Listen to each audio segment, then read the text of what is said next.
गुणातीतोऽक्षरं ब्रह्म भगवान् पुरुषोत्तमः जनो जानन्निदं सत्यं मुच्यते भवबन्धनात्। श्री सहजानंद स्वामी महाराजनी जय। समग्र विश्वनी अंदर आध्यात्मिक क्षेत्रे જેટલું કાંઈ લખાયું છે એમાં સૌથી પ્રાચીન અને ઉચ્ચતમ કક્ષાનું સાહિત્ય વેદનું સાહિત્ય છે એવું આખા વિશ્વના લોકો નિર્વિવાદપણે સ્વીકારે છે। એ વેદની અંદર પણ શિરસ્થ સ્થાન જેનું ગણાતું હોય એવા કોઈ હોય તો ઉપનિષદ છે। એ ઉપનિષદની અંદર 10 ઉપનિષદ મુખ્ય ગણવામાં આવે છે અને 10 ઉપનિષદની અંદર બહુ મહત્વનું ઉપનિષદ ગણાય છે છાંદોગ્ય ઉપનિષદ। છાંદોગ્ય ઉપનિષદના 6થા અધ્યાયની અંદર એક કથા આવે છે કે એકવાર શ્વેતકેતુ પોતાના ગુરુ પાસે વિદ્યાભ્યાસ કરીને પોતાના પિતાની પાસે પાછા આવે છે। 12 વર્ષ સુધી એણે બધી વિદ્યાઓનો અભ્યાસ પૂરો કર્યો હતો, એટલે જ્યારે પોતે પાછો આવ્યો ત્યારે એને બહુ કેફ હતો કે હું બહુ શીખીને આવ્યો। એટલે પિતાજી પાસે પાછો આવ્યો ત્યારે પિતાએ પૂછ્યું કે બેટા શું શું ભણીને આવ્યો તું? એટલે શ્વેતકેતુ પિતાને કહે છે કે પપ્પા આટલું આટલું શીખીને હું આવ્યો। ત્યારે એના પિતાજીએ એને પ્રશ્ન પૂછ્યો કે તું તો વિદ્યાના કેફની અંદર સ્તબ્ધ થઈ ગયો એવું લાગે છે, સ્તબ્ધો અસ્યુત, તું તો જાણે કોઈને નમતો નથી, અહંકારી થઈ ગયો એવું લાગે છે। પણ હું તને કહું છું તું સાંભળ કે તે તારા ગુરુ પાસે એવી કોઈ વિદ્યા ભણી છે યેન અશ્રુતમ શ્રુતમ ભવતી, યેન અમતમ મતમ ભવતી, યેન અવિજ્ઞાતમ વિજ્ઞાતમ ભવતી। તો એવું કંઈ તારા ગુરુ પાસે ભણીને આવેલો છે કે એક વસ્તુ જાણી લે એટલે જગતમાં બીજું કંઈ જાણવાનું બાકી જ ના રહે, એવી કોઈ વસ્તુ તે તારા ગુરુને પૂછી છે? આ તો કોર્સ બારનો સિલેબસ બારનો ક્વેશ્ચન આવી ગયો। એટલે શ્વેતકેતુ કે ના ભાઈ આવું તો કાંઈ હું ભણ્યો નથી। અને પછી એમના પિતાશ્રી એ પણ મહાન ઋષિ હતા અને એને બ્રહ્મ વિદ્યાનો ઉપદેશ આપે છે। અત્યારે વિશ્વની અંદર વિજ્ઞાન એક એવા સૂત્રની શોધ કરવા માટે માગે છે, એ લોકો યુનિવર્સલ ઇક્વેશન કહે છે એને, કે એક જ ઇક્વેશનની અંદર વિશ્વના બધા પ્રશ્નોનું સમાધાન થઈ જાય એવું કોઈ સૂત્ર છે? ઘણા વર્ષોથી મથે છે પણ હજી કોઈ એવું ઇક્વેશન કોઈના હાથમાં આવ્યું નથી। પણ આપણે ત્યાં તો હજારો વર્ષો પહેલાં આના વિષયમાં વિચાર થઈ ગયો છે કે એકેનેવ વિજ્ઞાતેન સર્વમ વિજ્ઞાતમ ભવતી। એક વસ્તુ જાણી લો તો બધી વસ્તુનું જ્ઞાન થઈ જાય। એ જ્ઞાન, એ સંશોધન, એ રિસર્ચ આપણા ઋષિમુનિઓએ હજારો વર્ષો પહેલાં કરેલું અને એ ઋષિમુનિઓની અનુભૂતિ આપણા શાસ્ત્રોની અંદર પડેલી છે। પણ પ્રશ્ન કેવો થાય છે કે શાસ્ત્ર પાસે જવાનો ઘણી વખત આપણને સમય મળતો નથી। ઘણા બધા વખત પહેલાંની વાત છે કે એકવાર એક રાજાને એવો વિચાર આવ્યો કે મારા રાજ્યની અંદર બધા ક્ષેત્રની વિશિષ્ટ વ્યક્તિઓને મેં સ્થાન આપ્યું છે। સારામાં સારો સંગીતકાર, સારામાં સારો ચિત્રકાર, સારામાં સારો સાહિત્યકાર, આ બધા પ્રકારની વ્યક્તિઓ મેં મારા દરબારમાં રાખી છે, પણ એક વસ્તુ ખૂટે છે હજી। એણે પોતાના માણસોને બોલાવ્યા, સચિવોને, અને કીધું તમે તપાસ કરો, આખા રાજ્યમાંથી સૌથી વધારે મૂર્ખ માણસ હોય એને તમે પકડી લાવો, આપણે એને પણ એક સ્થાન આપવું છે। એટલે પેલા બધા શોધવા માટે ગયા અને રાજ્યમાં સંશોધન કરીને એમણે એક મૂર્ખ માણસ જે સૌથી વધારે મૂર્ખ કહેવાતો તો રાજા પાસે લાવ્યા। રાજાએ કીધું બરાબર છે, આપણે જેવું જોતું તેવું જ સેમ્પલ છે। એમણે કીધું કે હવે આપણે છે ને આમનું પદવીદાન સમારંભ રાખવો છે અને એમણે મોટા સમારંભનું આયોજન કર્યું। પેલા મૂર્ખને એમણે કીધું કે હવેથી તારે મારા રાજ્યમાં આ ગાદી શોભાવવાની બીજા બધા રત્નોની સાથે. અને જ્યારે મુખ્ય દિવસ આવ્યો પદવીદાનનો, એ વખતે રાજાએ અગાઉથી સૂચના આપેલી એ પ્રમાણે એક બોર્ડ તૈયાર કરવામાં આવેલું અને એમાં એવું લખેલું પાટિયાની અંદર, રાજ્યનો સૌથી વધુ મૂર્ખ માણસ. આ એને પેલું ગળામાં પહેરાવે ને મોટા મોટા ઉત્સવ ફંક્શનમાં મુખ્ય મહેમાનોને, આવું ગળામાં એણે એક સરસ મજાનું લેબલ તૈયાર કરાવ્યું હતું. અને જ્યારે મુખ્ય દિવસ આવ્યો ત્યારે એણે બધાની હાજરીમાં તાળીઓના ગડગડાટ વચ્ચે પેલા મૂર્ખ માણસને ગળામાં પાટિયું પહેરાવ્યું. મૂર્ખે કીધું કે મહારાજ, આ તમે શું કરો છો? એટલે રાજાએ કીધું કે આ તો તમારું પદવીદાન સમારંભ છે, આજથી તમને રાજ્યના સૌથી વધુ મૂર્ખ માણસ તરીકે સ્થાપવામાં આવે છે. પહેલાં કીધું મારે કરવાનું છે, કંઈ નહીં કરવાનું, તમારે જલસા કરવાના, રાજા છે તમારું પોષણ કરશે, પણ કે આ પાટિયું મારે ગળામાં તમે પહેરાવ્યું છે એ ક્યાં સુધી પહેરી રાખવાનું? રાજા કે જ્યાં સુધી તારા કરતાં વધારે મૂર્ખ માણસ ન મળે ત્યાં સુધી. એ મળશે એટલે આપણે એને પહેરાવશું, પણ ત્યાં સુધી તો તારો કોઈ હરીફ અત્યારે નથી. અને પછી તો એને તો મજા પડી ગઈ, રોજ દરબારમાં આવીને બેસવાનું. અને દિવસો પસાર થવા માંડ્યા, મહિનાઓ પસાર થવા માંડ્યા, વર્ષો પસાર થવા માંડ્યા. અને એમ કરતાં કરતાં રાજાની ઉંમર વધી અને રાજા પોતે ઘરડો થયો. રાજા મરણ પથારીએ પડ્યો, છેલ્લી બીમારી. આખા રાજ્યના બધા માણસો રાજાને મળવા માટે જાય, કારણ કે હવે તો આ રાજા મરી જાય એવી પરિસ્થિતિ હતી. મૂર્ખને થયું કે બધા મોટા માણસો મળે છે, ચલો આપણે પણ રાજાને મળવા જઈએ. અને જ્યારે પેલા રાજા સૂતા હતા અને મૂર્ખ મળવા માટે આવ્યો અને પ્રણામ કરી અને એણે પૂછ્યું કે મહારાજ તમને શું થયું છે? એટલે રાજાએ ધીમેરીને જવાબ આપ્યો કે હવે તો હું બહુ લાંબી મુસાફરીએ જવાનો છું. એટલે મૂર્ખે કીધું કે લાંબી મુસાફરી એટલે કેટલી મુસાફરી, કંઈ મહિના બે મહિનાની છે? રાજા કે ના, બહુ જ લાંબી મુસાફરી, એટલી લાંબી મુસાફરી છે કે એમાંથી હું પાછો આવવાનો નથી. પહેલાંને માટે આ નવી વાત હતી.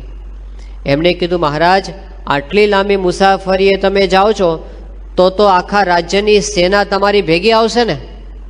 રાજા કે આ મુસાફરીમાં સેના ભેગી આવતી નથી. મૂર્ખે બીજો પ્રશ્ન પૂછ્યો કે મહારાજ આ સેના કદાચ ભેગી નહીં આવે, પણ અમે તો તમારા અંગત માણસો કહેવાય, દરબારમાં તમારી ભેગા બેસનારા, અમને ભેગા લઈ જશો? રાજા કે તમે પણ કોઈ મારી સાથે આવવાના નથી. મૂર્ખે ત્રીજો પ્રશ્ન પૂછ્યો કે મહારાજ અમને કદાચ તમે નહીં લઈ જાઓ, પણ આ અમારા રાણીબા સાહેબ છે કે કુંવર સાહેબ તો તમારી ભેગા આવશે? રાજાએ કીધું એમાંથી પણ કોઈ મારી સાથે આવવાનો નથી. મૂર્ખને વધારે આશ્ચર્ય થયું કે મહારાજ આટલી લાંબી મુસાફરી કોઈ તમારી સાથે નહીં, સાવ એકલા જવાના, તો તમારે આની પૂર્વ તૈયારી ઘણા વર્ષોથી ચાલુ કરી દેવી પડી હશે ને? અને રાજાએ કીધું કે ના, આ મુસાફરીની મેં કોઈ પૂર્વ તૈયારી કરી નથી. અને જે આવું કીધું, મૂર્ખે ઊભા થઈ પોતાના ગળામાંથી પાટિયું કાઢીને રાજાના ગળામાં પહેરાવી દીધું. રાજા કે શું કરે છે આ? મૂર્ખ કે આ તો પદવીદાન કહેવાય. તમે જ્યારે મને ગળામાં પાટિયું પહેરાવ્યું ત્યારે એવી વાત કરી હતી કે જ્યાં સુધી તારા કરતાં વધારે મૂર્ખ માણસ ન મળે ત્યાં સુધી તારે પાટિયું પહેરવાનું છે. તમે ભલે મને મૂર્ખ કહેતા હો, પણ મને એટલી તો ખબર પડે છે 2 દિવસની જાત્રાએ જવાનું તો થેપલા ભેગા બાંધી લઉં છું. રસ્તામાં શું કરવું એની પૂર્વ તૈયારી કરું છું. આટલી લાંબી મુસાફરી એની કોઈ પૂર્વ તૈયારી તમે કરી નથી, મારા કરતાં વધારે મૂર્ખ તો તમે છો. અને મૂર્ખ રાજાએ કાન પકડ્યા કે વાત તો બહુ સાચી છે કે મેં હજી સુધી આનો કોઈ વિચાર કર્યો નથી. આપણા બધા માટે પણ આ જ વાત લાગુ પડે છે. આપણે બધા જ અહીં જેટલા બેઠા છીએ એટલા અને જેટલા નથી બેઠા એટલા, એ બધા એકવાર આપણે બધાએ લાંબી મુસાફરીમાં જવાનું છે. એ હકીકત છે. આપણે બધા ટ્રાન્ઝિટમાં જ છીએ. હકીકતમાં તો આપણને કીધું કે તમે 50-60 વર્ષ અહીં રહો, આગળની મુસાફરીની પૂર્વ તૈયારી કરો, પણ આપણે છે ને અહીં વચ્ચે રહી ગયા, પણ આપણને એવું લાગ્યું આપણે અહીં જ રહેવાના છીએ. પેલા સંતો ગાય છે ને કે જીવ શાને ફરે છે ગુમાનમાં, તારે રહેવું ભાડાના મકાનમાં. ભાડાના મકાનને કોઈ રંગ રોગાન કરાવતું નથી, કોઈ નવી ટાઇલ્સ ફિટ કરાવે નહીં, કારણ કે ખાલી કરવાનું છે. પણ આ ભાડાના મકાનને આપણે માલિકીનું સમજી બેઠા કે હવે ક્યારે આપણે ખાલી કરવાનું નથી. અને એ આપણી સૌથી મોટી ભૂલ. અને એને લીધે શું થઈ ગયું? ગુણાતીતાનંદ સ્વામી એમની વાતોમાં લખ્યું કે જ્યાંથી અચાનક ઉચાળા ભરવાના છે એ ઠેકાણે આપણે રાત દિવસ મહેનત કરીએ છીએ, અને જ્યાંથી કોટી કલ્પે પણ ઉચાળા ભરવા નથી એવું ભગવાનનું ધામ, એની પ્રાપ્તિ માટે આપણને વિચાર જ નથી. આપણે એનો કોઈ દિવસ સંકલ્પ જ નથી કરતા. દાખલા તરીકે એવું કહેવામાં આવે કે આ સભા પૂરી થાય પછી આપણને બધાને દુનિયામાં સારામાં સારી ફેશન સ્ટ્રીટમાં જે કાપડ મળે છે એમાંથી બનાવેલો સારામાં સારો શર્ટ ભેટમાં આપવામાં આવશે. તો આપણે બધા ખુશ થઈ જઈએ કે વાહ, અને આ તો સેવામાં છે, ભગવાનનું પ્રસાદીનું છે, એટલે કે એમાં ના પાડવાની હોય નહીં. પણ શરત એટલી છે કે તમને દુનિયામાં સારામાં સારું કપડું છે અમે આપી દઈશું પહેરવા માટે, પણ તમારું રૂપ અમે લઈ લેશું, સૌંદર્ય લઈ લેશું. તો આપણે એવું કપડું જોતું નથી, કારણ કે લોકો સારા કપડાં કામ પહેરે છે, રૂપાળા દેખાવા, એવું કપડું આપણને પોસાય નહીં. પણ ધારો કે એમ કે ચલો તમને સારામાં સારું કપડું આપી દઈએ, અને રૂપ તો કોના જેવું, આમ જે ફિલ્મની અંદર સારામાં સારો એક્ટર અત્યારે કહેવાતો હોય ને એના જેવું તમને રૂપ આપી દઈએ, હવે તો વાંધો નથી ને. પણ એક શરત છે કે પેરેલિસિસ કરી દઈશું, આખી જિંદગી પથારીમાંથી ઊભા જ ના થાવ એવી બીમારી કરી દઈશું, તો આપણને પોસાય? તો એવું રૂપ આપણને જોતું નથી. એનો અર્થ શું થયો કે કપડાં કરતાં શરીરનું સૌંદર્ય વધારે અગત્યનું છે, અને શરીરના દેખાવ કરતાં આપણું સ્વાસ્થ્ય વધારે અગત્યનું છે. કારણ કે પહેલું સુખ તે જાતે નર્યા, એવી ગુજરાતીમાં કહેવત છે. પણ આપણને એમ કે ચલો તમને સારામાં સારું કપડું આપીએ, સારામાં સારું રૂપ આપી દઈએ, અને એની સાથે આમ તમને શરીર તો એવું આપી દઈએ કે જાણે કોઈ દિવસ બીમાર જ ના પડે, અને તમારે કોઈ દિવસ દવા યુવાની કોઈ દાડો ના જાય, તમે જ્યાં સુધી જીવો ત્યાં સુધી યુવાન અને યુવાન રહો, અને માઇક ટાયસન જેવા મસલ્સ થઈ જાય, એટલે તમે આમ આમ આમ ફર્સ્ટ ક્લાસ હેન્ડસમ બોડી થઈ જાય. હવે તો કાંઈ વાંધો નથી ને. પણ એક શરત છે, બુદ્ધિના 2 સ્ક્રૂ ઢીલા કરી નાખશું એટલે આપણે હસ્યા કરે, લોકો આપણને જોઈને હશે, આલ્ફા કે છે એને, પાગલ કરી દઈશું. તો એવું શરીર આપણે જોતું નથી. એનો અર્થ એમ થયો કે શરીરના સ્વાસ્થ્ય કરતાં પણ મનની સ્થિરતા, બુદ્ધિ વધારે. સ્ટીફન હોકિંગ્સ છે, બહુ સારો સાયન્ટિસ્ટ છે, અત્યારે કહેવાય છે દુનિયામાં સારામાં સારો બુદ્ધિશાળી માણસ વિજ્ઞાનના ક્ષેત્રમાં એ ગણાય છે અત્યારે. પણ કેવો છે ખબર છે ને, એ આખા શરીરે પેરેલિસિસ છે, એની હાથની આંગળીઓ સિવાય કંઈ ચલાવી શકતો નથી, છતાં પણ એના શબ્દની કિંમત થાય છે, બુદ્ધિ છે એની પાસે. પણ ધારો કે એવું કે આપણને કે તમને કપડાં આપીએ, રૂપ આપીએ, સ્વાસ્થ્ય આપીએ, અને બુદ્ધિ તો આઇન્સ્ટાઈન જેવી આપણી થઈ જાય, હવે તો વાંધો નથી ને. પણ એક શરત છે, શરીરમાંથી આત્મા કાઢી લઈશું તો શું કામનું? એનો અર્થ એ થયો કે સૌથી વધુ અગત્યની વસ્તુ શરીરમાં આત્મા છે. આપણે બધા આ શરીરને પોતાનું રૂપ માનીને બેઠા છીએ, એટલે આખી દુનિયામાં જે કાંઈ 24 કલાક પ્રયત્ન થાય છે એ શરીર માટે પ્રયત્ન થાય છે, અને શરીર માટે પ્રયત્ન થાય છે ત્યાં સુધી આત્માની જરૂરિયાત સંતોષાતી નથી. તમે સિંહની સામે તમે ખડ નિરાજ કરો, ઘાસ નિરાજ કરો, એ બિચારો ક્યાંથી થાય? એનો ખોરાક જુદો છે. એમ આત્માની સામે તમે આ દેહના વસ્તુઓ બધી ધર્યા જ કરો, આત્માને ક્યાંથી સંતોષ થાય?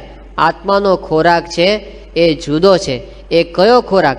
આત્માને પરમાત્મા સિવાય બીજી કોઈ વસ્તુથી શાંતિ થતી નથી, અને બીજું કાંઈ ખપતું નથી. તો એ પરમાત્માની વાત ઉપનિષદની અંદર કરવામાં આવી છે, એ પરમાત્માની વાત બ્રહ્મસૂત્રોમાં કરવામાં આવી, એ પરમાત્માની વાત પુરાણોમાં કરી, મહાભારતમાં કરી, રામાયણમાં કરી, અને એ પુરાણોની વાત, એ ભગવાનની વાત જે આપણે આ ભાગવત ગ્રંથ સાંભળવાના છીએ એમાં કરવાના છીએ. પણ ભાગવતની એક બહુ મોટી વિશેષતા છે આ બધાની અંદર. એની કથા શ્રીમદ ભાગવત ગ્રંથના પ્રારંભની અંદર જ વાત આવે છે. એક વખત એવો પ્રસંગ બન્યો કે મહર્ષિ વેદવ્યાસ પોતે સરસ્વતી નદીને કિનારે બેઠા હતા.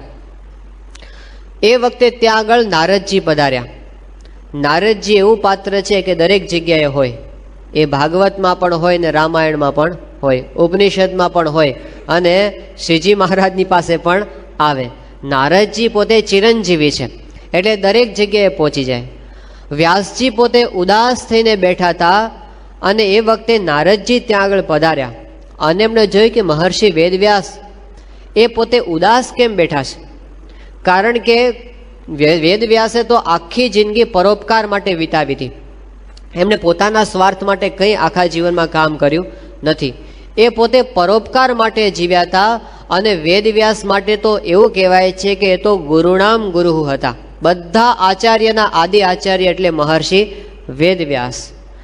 વેદવ્યાસ માટે એવું કહેવાય છે કે પોતે કૃષ્ણ દ્વૈપાયન હતા. એ એક ભગવાનનો અવતાર હતા એવું પણ આપણે ત્યાં માનવામાં આવે છે. હવે આવા મહાન વેદવ્યાસજી એ ઉદાસ બેઠા હતા. એ જોઈને નારદજીને પ્રશ્ન થયો કે તમે કેમ આટલા ઉદાસ બેઠા છો? ત્યારે વ્યાસજીએ વાત કરી કે મને પણ એ જ પ્રશ્ન છે કે મેં કેટલા બધા સારા કાર્યો અત્યાર સુધી કર્યા છે લોકોના કલ્યાણ માટે. મેં વેદના વિભાગો કર્યા. પેલા વેદ છે બધા વિભાજિત અવસ્થામાં નહોતા, અસ્તવ્યસ્ત હતા. વ્યાસજીએ મોટું કામ કર્યું, એને વિભાજિત કર્યા અને વિષય પ્રમાણે એની વહેંચણી કરી.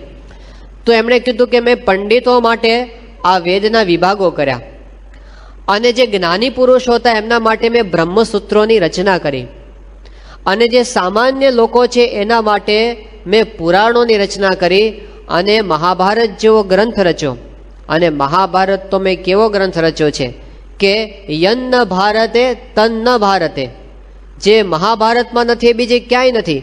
યદિ હાસ્તિ તદ અન્યત્ર યન્ને હાસ્તિ ન તદ ક્વચિત, જે આમાં છે એ જ બીજે છે અને જે બીજે નથી એ મહાભારતમાં નથી. એટલે કે જે મહાભારતમાં છે આખી દુનિયાની વસ્તુ બધી એમણે આપી દીધી અંદર.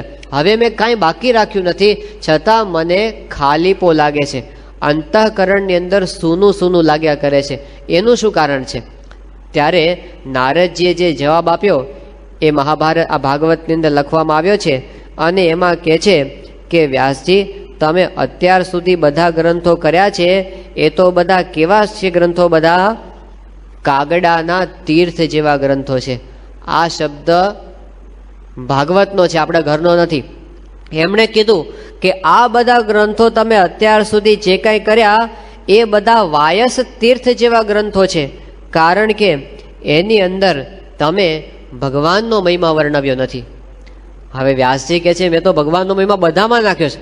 મેં કાંઈ બીજા કોઈના શાસ્ત્રો નથી રચ્યા, બધા ભગવાનના જ શાસ્ત્રો રચ્યા છે. નારદજીએ કીધું બરાબર છે, તમે ભગવાનના ગ્રંથો રચ્યા હશે, પણ તમે એવા બધા જંગલો રચી દીધા છે કે ભગવાનની વાત અંદર ખોવાઈ ગઈ છે, હાથમાં આવતા બહુ વાર લાગે છે. તમે ડાયરેક્ટ નિશાન ઉપર જાય એવી ભગવાનની વાત હજી સુધી કરી નથી. માટે એવો ગ્રંથ રચો કે જેની અંદર પદે પદે ભગવાનનો મહિમા આવે, શબ્દે શબ્દે ભગવાનનો મહિમા આવે, અક્ષરે અક્ષરે એની અંદર ભગવાનનો સંબંધ આવે એવો ગ્રંથ રચો. કારણ કે ભગવાન સિવાય બીજે ક્યાંય શાંતિ નથી. આ વાત જ્યારે કરી વ્યાસજીને આ વાત કંઠે ઉતરી અને એમને સંકલ્પ કર્યો કે હવે મારે એવો ગ્રંથ રચવો છે કે જેની અંદર ભગવાનનો સંબંધ આવે. આ ભાગવત ગ્રંથની વિશેષતા એ છે. સાહિત્યની રીતે, સંસ્કૃત સાહિત્યની રીતે તો ઉત્તમ ગ્રંથ છે જ, પણ એમાં ઠાસી ઠાસીને ભગવાનનો સંબંધ ભર્યો છે એટલે એની અંદર આપણને મજા આવે છે. અને એટલે આ ગ્રંથની અંદર શરૂઆતની અંદર મહાભાગવતનો મહિમા કહેતા કહેવામાં આવ્યું છે કે નિગમ કલ્પતરોર્ગલિતમ ફલમ શુકમુખાદમૃત દ્રવ સંયુતમ પિબત ભાગવતમ રસમાલયમ મુહુરહો રસિકા ભુવિ બાવુકા. કે છે નિગમ એટલે વેદ. વેદ રૂપી એક કલ્પવૃક્ષ છે અને કલ્પવૃક્ષનું ગલિતમ ફલમ, ગલિતમ એટલે પાક્કું ફળ. વેદરૂપી કલ્પવૃક્ષનું પાક્કું ફળ. અને વળી પાછું કેવું છે? શુકમુખાદ, શુક એટલે પોપટ. એવું કહેવાય છે કે પોપટે જે ફળ ચાખેલું હોય એ બહુ મીઠું હોય.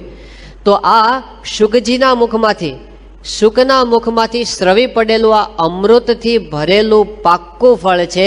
માટે હે ભારતવાસી ભાવુકો, તમે કાયમ દિવસ અને રાત આ ભાગવત રૂપી પિયુષનું પાન તમે કર્યા કરજો.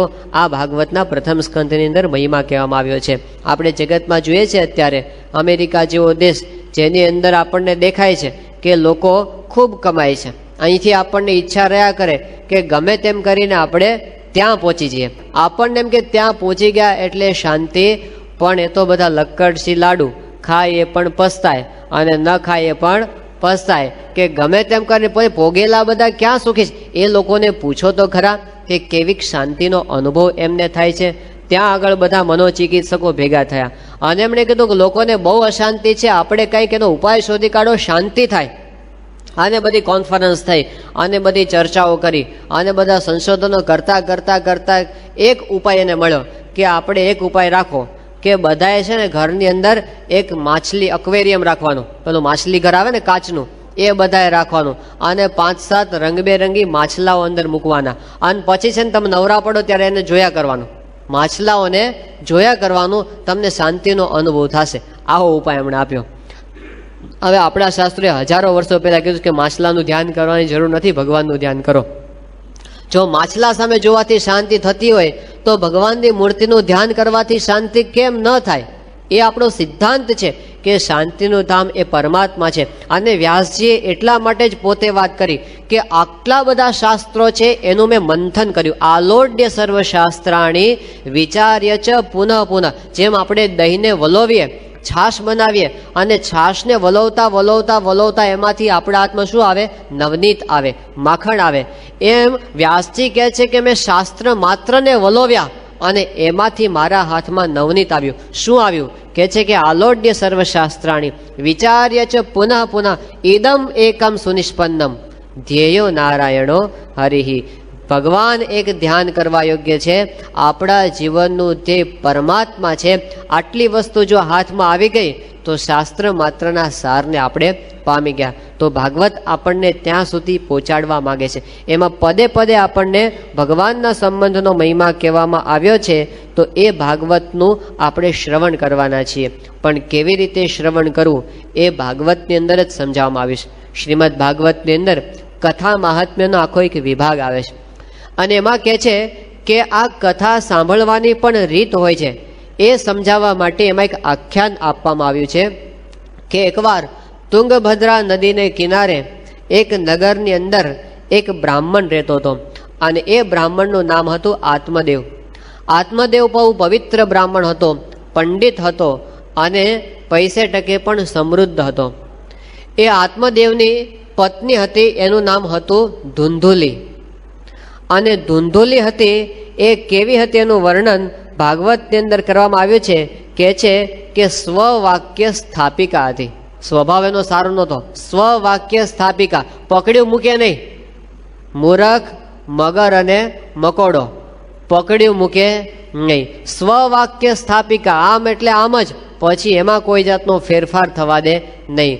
તો પકડ્યું મૂકે નહીં એવી હતી. પછી કેવી હતી? લોક વાર્તા રતા, એટલે કે લોકોની કુથલી કરવાનું એને બહુ ગમે. આ એનો સ્વભાવ હતો. આખા ગામની કુથલી એ પોતે કરે કે આને ઘેર આમ છે ને આને ઘેર આમ છે. અને વળી કેવી હતી?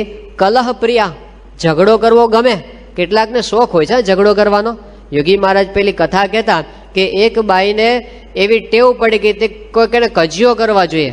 હવે આખા ગામના લોકો એને ત્રાસી ગયા નથી કે આ રોજ બધાની સાથે ઝઘડો કર કર કર કરે છે. તો હવે આપણે એમ કરો, વારા પાડો. એટલે રોજ એક જણા આરે ઝઘડે, બીજા બધાને તો શાંતિ. એટલે વારા પાડ્યા પછી કે એક દાડો તારે આને ઘરે ઝઘડવા જવાનું, બીજે ઘેર આને ઘેર બધા વારા પાડ્યા. અને એમ કરતા કરતા કરતા એક દિવસ શું થયું, કોઈ સંન્યાસી ત્યાં આગળ એના ગામમાં આવ્યા હશે અને પછી એક ભાવિકને ઘેર ઉતારો રાખ્યો હતો. હવે ઉતારો રાખ્યો ને પેલા બિચારા ટેન્શનમાં હતા. એને જોયું કે આપણા યજમાન છે ને એ કંઈક ચિંતામાં હોય એવું લાગે છે. એટલે એમને સંન્યાસીએ પૂછ્યું કે તમને આટલું બધું ટેન્શન શેનું દેખાય છે? એટલે પેલાએ કીધું જવા દો ને, અમારા ગામમાં એક કજિયાળી બાઈ છે અને આજે વારો અમારો છે, એટલે હમણાં 11 વાગશે ને એટલે આવશે કજિયો કરવા માટે. એટલે સંન્યાસી કહે કે તમે ચિંતા ન કરશો, એ કેસ મને સોંપી દો, તમે છે ને અંદર બધું કામ કરો તમારે જે કરો ને. એટલે ઓટલે એ બેઠા અને જ્યાં 11 વાગ્યા ત્યાં તો શેરીના નાકેથી બૂમો પાડતી પાડતી આવી, ગાળો બોલતી બોલતી, ક્યાં ગઈ, કોનો વારો છે આજે? અને એમ કરીને જ્યાં પહોંચી અને બેખાણીની પેલી બાઈ જેની યારે કજિયો કરવાનો હતો, એટલે કે ક્યાં ભરાઈ ગઈ તું, મારો વારો છે ને કેમ દેખાતી નથી? ગાળોનો વરસાદ વરસાવ્યો. એટલે પેલા સંન્યાસી કે આજે તારે મારી હારે ઝઘડો કરવાનો છે, પેલી સંન્યાસી કીધું. એટલે એની હારે એને શરૂ કર્યું અને બરાબર બોલતી જાય, અને એક પેલો તો સાંભળ્યા કરે, એને તો બીજું કંઈ કરવાનું નથી, સામે ન બોલે એટલે પ્રશ્ન થાય. કજિયો ક્યારે થાય? જ્યારે બે બાજુથી બોલે તો. હવે એકલી બોલી બોલે ને કેટલું બોલે, અને કલાક સુધી બોલી અને પછી થાકી, અને જેવી બંધ થઈ એટલે પેલા સંન્યાસી કહે થક ગઈ ક્યાં, એટલે પેલે પાછું ચાલુ કર્યું, એટલે એને ફરી પાછું કલાક બોલી. હવે કલાક બોલીને પાછું કે બંધ હાંફી ગઈ, એટલે પેલો સંન્યાસી કે થક ગઈ ક્યાં, એટલે પાછું ચાલુ કરે. અને સાંજ સુધીમાં તો હાંફીને લોથ પોથ થઈ ગઈ, અને કે ભાઈ સાહેબ તમારી હારે ઝઘડો કરવા જેવું નથી. અને પછી એને પોતાનો સ્વભાવ મૂક્યો. પણ આ ધૂંધુલી એવી હતી, અમથો એને કજિયા કરવાનો સ્વભાવ કોકની હારે. આત્મદેવ બિચારો એવો હતો ઢીલો, તે એને બિચારીને કજિયા સહન કર્યા કરે. પણ આત્મદેવને મોટું દુઃખ શું હતું કે એને ત્યાં શેર માટીની ખોટ, દીકરો નહીં. અને એને બહુ ઈચ્છા રહ્યા કરે કે કોઈક રીતે કરીને સંતાન થાય. ઘણી બધી દેવતાઓની માનતાઓ કરી, ઘણા બધા વ્રતો કર્યા, ઘણા બધા શાસ્ત્રોના અનુષ્ઠાન કર્યા, પણ કોઈ રીતે એમને ત્યાં સંતાન પ્રાપ્તિ થાય નહીં. એટલે પછી એને મનમાં એવું થતું કે દિગ્જીવિતમ પ્રજાહીનમ, પ્રજા વિનાનું, પુત્ર વિનાનું જીવન એને ધિક્કાર છે.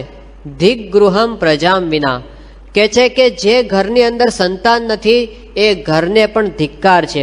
દિગ્ધનમ ચ અનપત્યસ્ય, જે ધનની અંદર પુત્રનો સંબંધ નથી એવા ધનને પણ ધિક્કાર છે. દિક્કુલમ સંતતિમ વિના, કે જે કુળની અંદર સંતતિ નથી એ કુળને પણ ધિક્કાર. પોતાની જાતને ધિક્કાર આપીને આત્મદેવ જીવતો હતો. પછી એક વખત તો કંટાળ્યો કે હવે આવા જીવન જીવવાનો કોઈ અર્થ નથી, અને ઘરનો ત્યાગ કરી અને વનમાં નીકળી ગયો મરવાના વિચારથી. અને ફરતો એક જગ્યાએ પોતે કોઈ ઊંડું જળાશય હતું અને એની પાસે પહોંચ્યો. ત્યાં એક સંન્યાસી મહાત્મા એમને જોયા. એ મહાત્માને જોઈને એને લાગ્યું કે આ બહુ સારા મહાત્મા લાગે, એટલે ત્યાં જઈને પ્રણામ કર્યા. એણે પેલા સંન્યાસી મહાત્માએ જોયું કે આ દુઃખી માણસ કોક આવે છે. એમણે આશીર્વાદ આપ્યો કે બેટા તારે કે દુઃખ છે? એટલે આત્મદેવે કીધું કે હા, મને દુઃખ છે, શેર માટીની ખોટ છે, મારે સંતાન પ્રાપ્તિ નથી, એટલે હું અત્યારે મરવા માટે આવ્યો છું.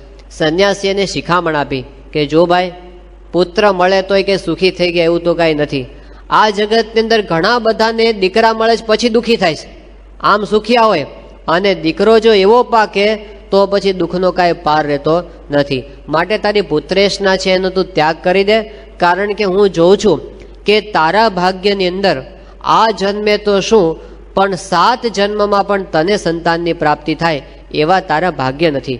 તારા કર્મની અંદર એવું લખેલું નથી, પણ પેલાની અત્યંત ઈચ્છા. એમણે તો સંન્યાસીને કીધું કે ગમે તેમ કરીને મને દીકરો થાય એવું કરો, નહીંતર હમણાં તમારી સામે આપઘાત કરું છું. એટલે પેલા સંન્યાસીને દયા આવી કે આ બિચારો ગરીબ અને દુઃખી બ્રાહ્મણ છે, ચલો આપણે દયા કરીએ.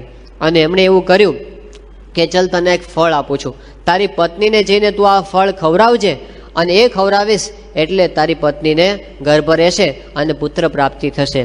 આત્મદેવ ખુશ થઈ અને પોતે ઘરે આવ્યો અને ધૂંધુલીને ફળ આપીને કીધું કે જો એક બહુ પ્રતાપી મહાત્મા મને મળી ગયા અને આ ફળ આપ્યું છે, ખાઈ જા, આપણે ત્યાં પુત્રની પ્રાપ્તિ થશે.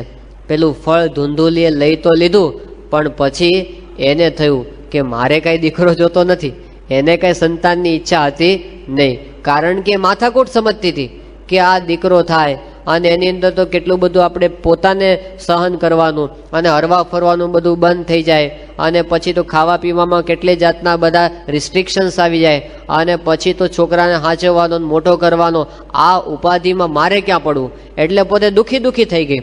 અને એમાં એની બેન એને મળવા માટે આવી હતી, એટલે પોતાની બેન પાસે બધી વ્યથા એને ઠાલવી કે આ મારો પતિ છે અને દીકરો કર્યા કરે છે, અને આ ફળ લઈ આવ્યો છે, ને હવે મારે શું કરવું મને કાંઈ ખબર પડતી નથી.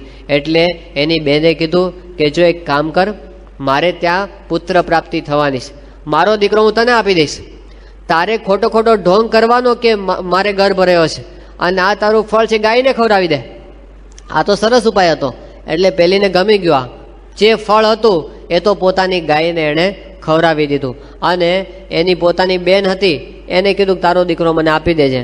આ બાજુ થોડો સમય ગયો એટલે એણે ઢોંગ ચાલુ કર્યો કે મારે ત્યાં પુત્ર પ્રાપ્તિ સંતાન થવાનું છે, અને ઘરની અંદર રહે. એમ કરતાં જ્યારે પૂરા દિવસો થયા અને એની બેનને ત્યાં દીકરાનો જન્મ થયો, એ દીકરો એ ધૂંધુલીને આપી ગઈ. અને પછી ધૂંધુલીએ એ જાહેર કર્યું કે મારે ત્યાં પુત્ર પ્રાપ્તિ થઈશ, અને પહેલાં તો બહુ ખુશ થઈ ગયા આત્મદેવ બ્રાહ્મણ, ચારે બાજુ ઉત્સવ કરાવ્યો અને એ દીકરાનું નામ એણે ધુંધુકારી પાડ્યું. આ બાજુ ગાયને ફળ ખવડાવ્યું હતું. તે ભગવાનનું કરવું એવું થયું તે ગાયને ત્યાં પણ માણસ જેવો દીકરો જન્મ્યો ગાય થકી. ખાલી એના કાન હતા એ ગાય જેવા, આખું શરીર માણસનું અને કાન એના ગાય જેવા. એટલે એને બીજો પુત્ર પ્રાપ્ત થયો એમ માની અને આત્મદેવ તો વધારે રાજી થયો. એ પુત્રનું નામ ગોકર્ણ પાડવામાં આવ્યું. આ ગોકર્ણ અને ધુંધુકારી એ ધીમે ધીમે મોટા થવા માંડ્યા. હવે ગોકર્ણ હતો એ તો બહુ સદાચારી હતો, સંસ્કારી હતો, માતા પિતાની સેવા કરતો અને પોતે પંડિત થયો ભણતો ભણતો. પણ પેલો ધુંધુકારી હતો ને એ મહા અનર્થવાળો હતો. કારણ કે એના સંસ્કાર જ એવા, તે નાનપણથી જ કીડી મકોડાને મારે. ત્યારથી મોટો થયો ધીમે ધીમે અને પછી ધીમે ધીમે તો હિંસાની અંદર ચડ્યો અને પછી દારૂ પીવા માંડ્યો અને ચોરી કરે અને વ્યભિચાર અને એવો મહા અનર્થ કરનારો પાક્યો કે એના મા બાપને દુખી કરી નાખ્યા. પછી તો આવું બધું કરવામાં પૈસા જોઈએ એટલે ઘરમાંથી ચોરી કરી અને બધે ખર્ચા કરે. અને પછી ધીમે ધીમે મોટો થયો તો ઘરની બધી સંપત્તિ એણે આવી રીતે વ્યસનોમાં વેડફી નાખી. એટલે આત્મદેવ તો બિચારા બહુ દુઃખી થઈ ગયા. એમને થયું કે આવા જીવનનો કોઈ અર્થ નથી. એટલે ગોકર્ણે કીધું કે બાપુજી તમે જાઓ જંગલમાં, હવે ભજન કરો. એટલે વાનપ્રસ્થ થઈ અને એ તો પોતે જંગલની અંદર નીકળી ગયા. પહેલી વખત આત્મદેવ ગયા હતા એ પુત્ર પ્રાપ્ત કરવા નીકળ્યા હતા. બીજી વખત દીકરાથી કંટાળીને ગયા અને જંગલમાં જઈ એને તો ભજન કરતા કરતા દેહ ત્યાગ કર્યો.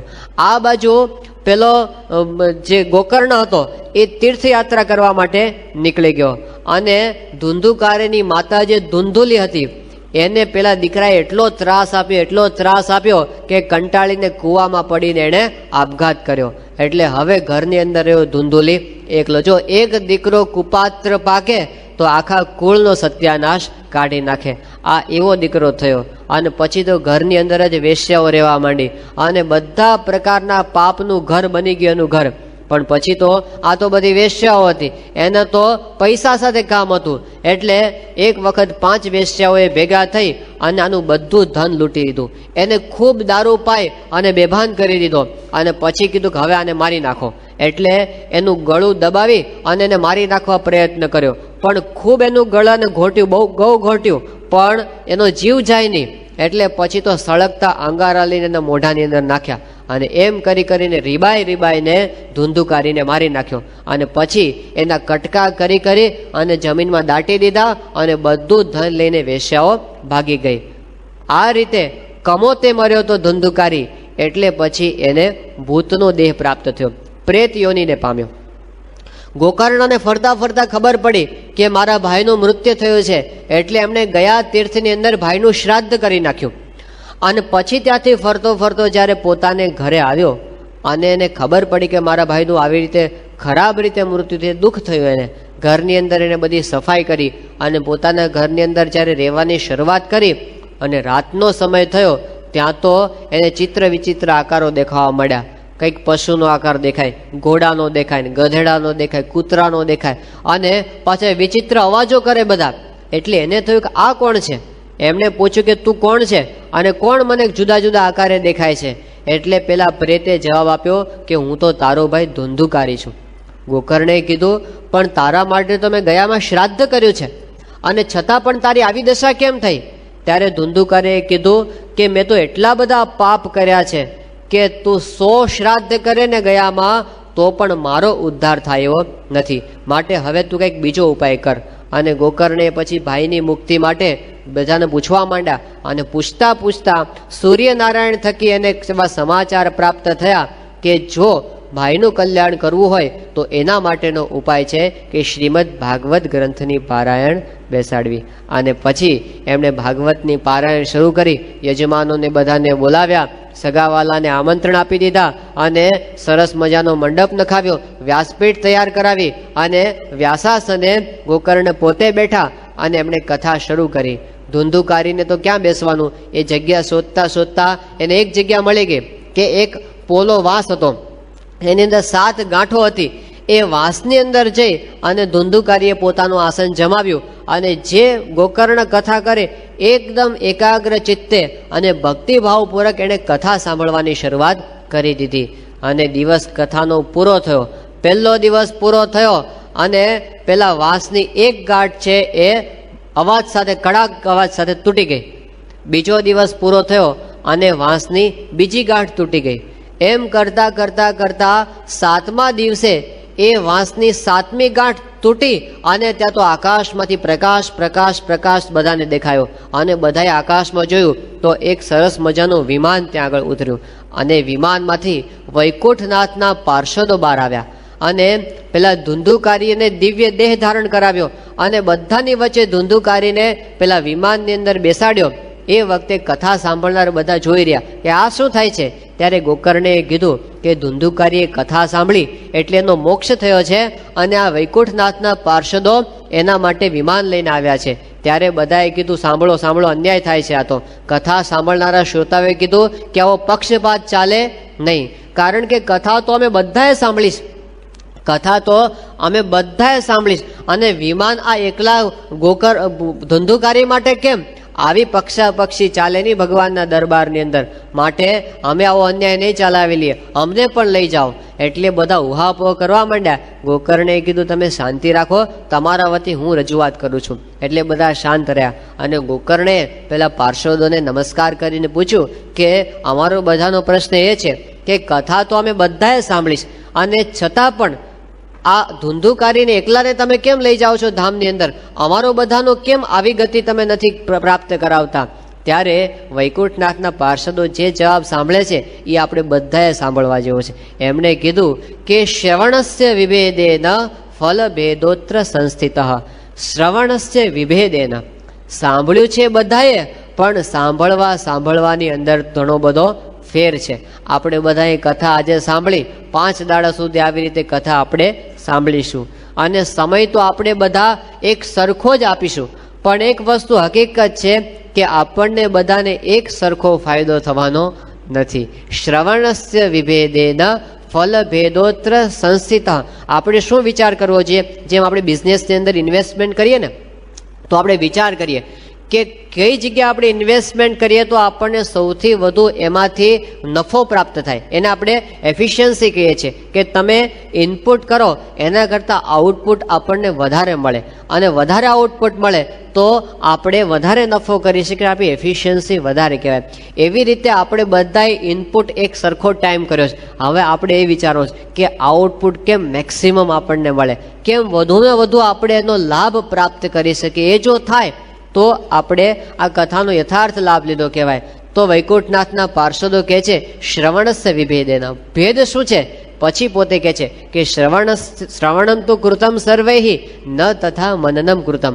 સાંભળતા હતા તો ખરા, પણ કોઈ વિચાર કરતા નહોતા. આપણી મોટા ભાગે આવી પરિસ્થિતિ થાય છે. આપણે ઘણું બધું સાંભળીએ પણ એનો વિચાર કરતા નથી. પછી કહે છે કે કેવી રીતે કથા સાંભળવી જોઈએ? તો કહે છે કે વિશ્વાસો ગુરુવાક્યેષુ સ્વસ્મિન દીનત્વ ભાવના મનોદોષ જયશ્ચેવ કથાયામ નિશ્ચલામતિ. 4 વસ્તુ બતાવી કે વિશ્વાસો ગુરુવાક્યેષુ, આપણે કથા સાંભળીએ છીએ એમાં આપણને વિશ્વાસ કેટલો છે, પ્રતીતિ કેટલી છે. ઘણી વખત આપણે આ બધી શાસ્ત્રોની વાતોને વાર્તા સમજીએ છીએ. એક હતો રાજા, એક હતી રાણી અને પછી છેલ્લે શું આવે? ખાધું પીધું ને રાજ કર્યું. એ આપણે વાર્તા છે. એમ આપણા શાસ્ત્રો છે વાર્તાઓ નથી, એ સનાતન સત્ય છે. કદાચ વિજ્ઞાનના સત્યો બદલાય પણ આ સનાતન સત્યો બદલાતા નથી. એરિસ્ટોટલ જે થિયરી આપતો હતો એ 2000 વર્ષ સુધી લોકો માનતા હતા અને એના પછી ન્યૂટને ખોટી પાડી દીધી. તે 300 વર્ષ સુધી ન્યૂટનની ચાલી, વળી ન્યૂટનને ખોટું પાડીને આઇન્સ્ટાઈન આવ્યો. એમાં તો બધું બદલાતું રહે છે, એકેય વસ્તુ સ્થિર હજી સુધી મળતી નથી. પણ આધ્યાત્મિક સત્ય એ સનાતન સત્ય છે, એ ક્યારેય ફેરફાર એની અંદર થયો નથી. જે ઉપનિષદનું સત્ય હતું એ જ અત્યારે વચનામૃતનું સત્ય આપણને જોવા મળે છે. તો એની અંદર ક્યારેય ફેરફાર થતો નથી. તો વિશ્વાસ, આ વાસ્તુ શાસ્ત્રની વાતો છે, એ ગપગોળા નથી. બાકી ઘણી વખત એવું થાય, ગુણાતીતાનંદ સ્વામી જુનાગઢની અંદર કથા વાર્તા કરતા, તો સ્વામી કથા વાર્તા કરે બધા હરિભક્તો સાંભળતા હોય. એમાં એક જલા ભગત હતા, કથા બહુ સારી રીતે સાંભળે, પણ કથા પૂરી થાય ને પછી કોની પાસે જાય? પેલો એક વોચમેન હતો જુનાગઢ મંદિરનો, દરવાની. એનું નામ હતું અમરસિંહ પાળો. તે અમરસિંહ પાળા પાસે જઈને બેસે અને પછી ત્યાં બધી અલગ મલકની વાતો ચાલે. પછી જલો ભગત કે હે અમરસિંહ ભગત, આ હમણાં ગુણાતીતાનંદ સ્વામી કથા કરતા હતા અને ત્યાં તો એવી મોટી મોટી વાતો કરતા હતા કે અક્ષર બ્રહ્મ છે ને એના રૂવાડે તો અનંત કોટી બ્રહ્માંડો ઉડતા ફરે. તે આ વાત સાચી હશે કે ખોટી હશે? આ કોને પૂછવાનું? અમરસિંહ પાળાને. ગુણાતીતાનંદ સ્વામી સાચા છે કે ખોટા? એટલે અમરસિંહ પાળો કે જલા ભગત તમે સમજો ને યાર, આ તો ગુણાતીતાનંદ સ્વામી મોટા અને એના ગપ્પા મોટા. મોટા માણસના ગપ્પા નાના હોય ને એ મોટા, એટલે 3 કલાકની કથા ઉપર પાણી ફરી વળે. આપણે બધા આવું કરીએ છીએ. આપણને વિશ્વાસ એવી વ્યક્તિમાં આવી જાય. અને એક વસ્તુ તો હકીકત છે કે એક અમરસિંહ પાળો છે ને આપણી બધાની અંદર બેઠો છે. એક છે ને બહાર બેઠો હોય અને એક અમરસિંહ પાળો આપણી બધાની અંદર બેઠો છે. અને અત્યારે ઘણા શંકા થતી છે. બોલો, અત્યારે કથા વાર્તા છે, આ તો બધી સાત સંતોને વાત કરવી પડે, આ તો બધી ભગવાનની જ વાત કરવાની હોય ને. અત્યારે શંકા થતી હશે તો આપણા મનની અંદર પણ એક શંકાનો કીડો છે, એ હલ્યા કરે છે અને એ આપણને આ વાત અંતરમાં ઠરવા દેતો નથી. શ્રી કૃષ્ણ ભગવાને ગીતામાં એટલે કીધું કે સંશયાત્મા વિનશ્યતિ, અત્યંત સંશય કરવાનો સ્વભાવ નાશ પામી જશે આત્મા. એવું કીધું. નાશ પામશે એટલે આત્માનો તો નાશ નથી, પણ કલ્યાણના માર્ગે કોઈ દિવસ ચાલી શકશે નહીં. તુલસીદાસજીએ જે રામાયણની રચના કરી છે એમાં પહેલો મંગલાચરણનો શ્લોક, સૌથી પહેલા શ્લોકની અંદર તુલસીદાસજી શું કહે છે કે ભવાની શંકરો વંદે શ્રદ્ધા વિશ્વાસ રૂપિણો યાભ્યામ વિના ન પશ્યંતિ સિદ્ધાહ સ્વાંતહસ્તમ ઈશ્વરમ. એ કહે છે કે ભવાની અને શંકરને હું પ્રણામ કરું છું. એ કેવા છે? શ્રદ્ધા અને વિશ્વાસ સ્વરૂપ છે. શ્રદ્ધા એ શિવનું સ્વરૂપ છે, વિશ્વાસ એ ભવાનીનું સ્વરૂપ છે. આવો તુલસીદાસજી કહે છે. અને પછી કહે છે કે વિશ્વાસ અને શ્રદ્ધા એ બે વિના જ્ઞાની પુરુષ હોય, વિદ્વાન પુરુષ હોય, સિદ્ધ પુરુષ હોય, એ પણ પોતાના અંતરમાં રહેલા ભગવાનના દર્શન કરી શકતા નથી. આપણે બધાને અંતરમાં રહેલા પરમાત્માના દર્શન કરવા, પણ શ્રદ્ધા અને વિશ્વાસ વિના કોઈ દિવસ આ માર્ગે ચાલી શકાય નહીં, એવું તમામ મહાપુરુષોનું વચન છે. તો અહીં આગળ આપણે તર્ક છોડવા પડે. તર્કની એક લિમિટેશન, એની મર્યાદા હોય છે તર્કની. એ ભગવાન સુધી ન પહોંચી શકે કારણ કે એનું ક્ષેત્ર નથી. એની મર્યાદાની અંદર તર્કનો ઉપયોગ કરીએ તો બરાબર છે. એ જગ્યાએ ભગવાનની અંદર તર્ક ચાલે નહીં, કારણ કે એ તો બધાથી પર છે. તો ઘણી વખત ઘણા લોકો કહેતા હોય કે અમને તો છે ને ભગવાન દેખાય તો માનીએ. કેવડે ભગવાન જોઈએ બતાવો, અમે તો સાયન્સમાં મારનારા, અમે તો બુદ્ધિશાળી કહેવાય, તો અમને છે ને તમે સામે બતાવો ભગવાન તો અમે માનીએ. હવે આવા લોકોને શું કહેવું? એનો જવાબ સાંખ્ય કારિકાની અંદર 2500 વર્ષ પહેલા આપી દેશે. એ લોકોને એમ કે અમે આધુનિક છીએ. ભાઈ તમે આધુનિક નથી. તમારા જેવા પ્રશ્નો તો હજારો વર્ષો પહેલા પૂછાઈ ગયા છે અને એના જવાબ પણ અપાઈ ગયા છે. સાંખ્ય શાસ્ત્રમાં એક જ શ્લોકની અંદર આનો જવાબ આપી દીધો છે. 8 કારણ બતાવ્યા. સાંખ્ય શાસ્ત્ર કહે છે કે તમે એમ કહો છો કે ભગવાન દેખાય તો અમે માનીએ, તો એવું કોણે કીધું કે જે વસ્તુ દેખાય એ જ હોય અને ન દેખાય એ ન હોય? એવું કોણે કીધું? કારણો 8 છે. વસ્તુ હોવા છતાં ન દેખાય. અતિ દૂરાત, સામીપ્યાત, ઇન્દ્રિય ઘાતાત, મનો અનવસ્થાનાત, સૌક્ષ્મ્યાત, વ્યવધાનાત, અભિભવાત, સમાનાભિહારાત છે. 8 કારણ છે. બહુ દૂર રહેલી, અતિ દૂરાત, અત્યંત દૂર રહેલી વસ્તુ દેખાય નહીં. અહીં બેઠા બેઠા અમેરિકા દેખાય આપણને? નથી દેખાતું. તે કોઈ માણસ એમ કે મને આ આંખે કરીને અમેરિકા દેખાતું નથી, એટલે અમેરિકા જેવી કોઈ વસ્તુ જ નથી. હવે એને મૂર્ખો કહેવાય કે બીજી કાંઈ? દૂર છે એટલે નથી દેખાતું. તારી આંખની લિમિટેશન છે. તો અતિ દૂર રહેલી વસ્તુ જોઈ શકાય. અતિ સામીપ્યાત, બહુ નજીક હોય તોય ન દેખાય. આપણી આંખ આપણને ન દેખાય. અત્યંત સમીપ રહેલી વસ્તુ પણ આપણે જોઈ શકતા નથી. ઇન્દ્રિય ઘાતાત, કોકની આંખ ફૂટી જાય અને પછી કંઈ જગત છે જ નહીં, જગત નાશ પામી ગયું. ભાઈ તારી આંખ ફૂટી છે, જગત તો જેમ છે એમનું એમ જ છે. ઇન્દ્રિય ઘાતાત, મનો અનવસ્થાનાત, ઘણી વખત મન બીજે ઠેકાણું, આંખ ખુલી હોય તોય ન દેખાય. જોજો એવું થતું હોય છે. અહીંથી આપણે બહારથી કોઈક હમણાં આવીને બેસે સભામાં અને પછી આપણે કહીએ કે બહાર એક મારુતિ ફ્રન્ટી પડી હતી, એ કેવા કલરની હતી કે કંઈ મને ખબર નથી. કેમ? આંખ ખુલ્લી હતી ને? ખુલ્લી હતી આંખ, પણ મન એ ઠેકાણે હતું નહીં. તો મન બીજે ઠેકાણે હોય ને, આંખ ખુલ્લી હોવા છતાં આપણે જોઈ શકતા. મનો અનવસ્થાનાત, પછી કે છે સૌક્ષ્મ્યાત, બહુ સૂક્ષ્મ વસ્તુઓ એ આપણને દેખાતી નથી. બેક્ટેરિયા કોને જોઈશે? આ આંખે કરીને કહો. એ આ આંખથી જોઈ શકે એમ નથી. અને વાયરસ તો એના કરતાં સૂક્ષ્મ છે. તો કોઈ વ્યક્તિ એમ કે બેક્ટેરિયા નામની વસ્તુ જ નથી, એવું ચાલે? ન છે, પણ તારી આંખથી દેખાતું. વ્યવધાનાત, આ દિવાલની પાછળ રહેલી વસ્તુ આપણને દેખાય નહીં, એ શું કહેવાય? વ્યવધાન. અભિભવાત, દિવસે આપણને તારા દેખાતા નથી, તો કોઈ કહે કે તારા છે જ નહીં, સૂર્યના પ્રકાશમાં અભિભૂત થઈ ગયા છે, બાકી એ તો એમને એમ છે. આટલા બધા કારણો છે, વસ્તુ હોવા છતાં દેખાય નહીં. અને છતાં કોઈ બહુ કહેતો હોય તો આપણે એને કેવું કે અમારી બુદ્ધિ છે ને મને દેખાતી નથી. દેખાય છે બુદ્ધિ? કોઈ જોઈ છે બુદ્ધિ? તો શું કહેવાનું છે કે નહીં? કે હા એ તો છે, તોય ભગવાન છે ભલા માણસ. એના માટેની દ્રષ્ટિ કંઈક જુદી છે, અને એ દ્રષ્ટિ આપણને સંત આપે છે. એ દ્રષ્ટિ આપણને શાસ્ત્ર, તો ત્યાં તર્ક નહીં લગાવવાના, ત્યાં તો વિશ્વાસ. આ જીવનની અંદર આપણે જે જીવીએ છીએ, માણસ તર્કથી નથી જીવતો. માણસ શેનાથી જીવે છે? વિશ્વાસથી જીવે છે. વિશ્વાસ એ શ્વાસ છે. તો પહેલી વાત કરી કે વિશ્વાસો ગુરુ વાક્ય શું. પછી કહે છે સ્વસ્મિન દીનત્વ ભાવના.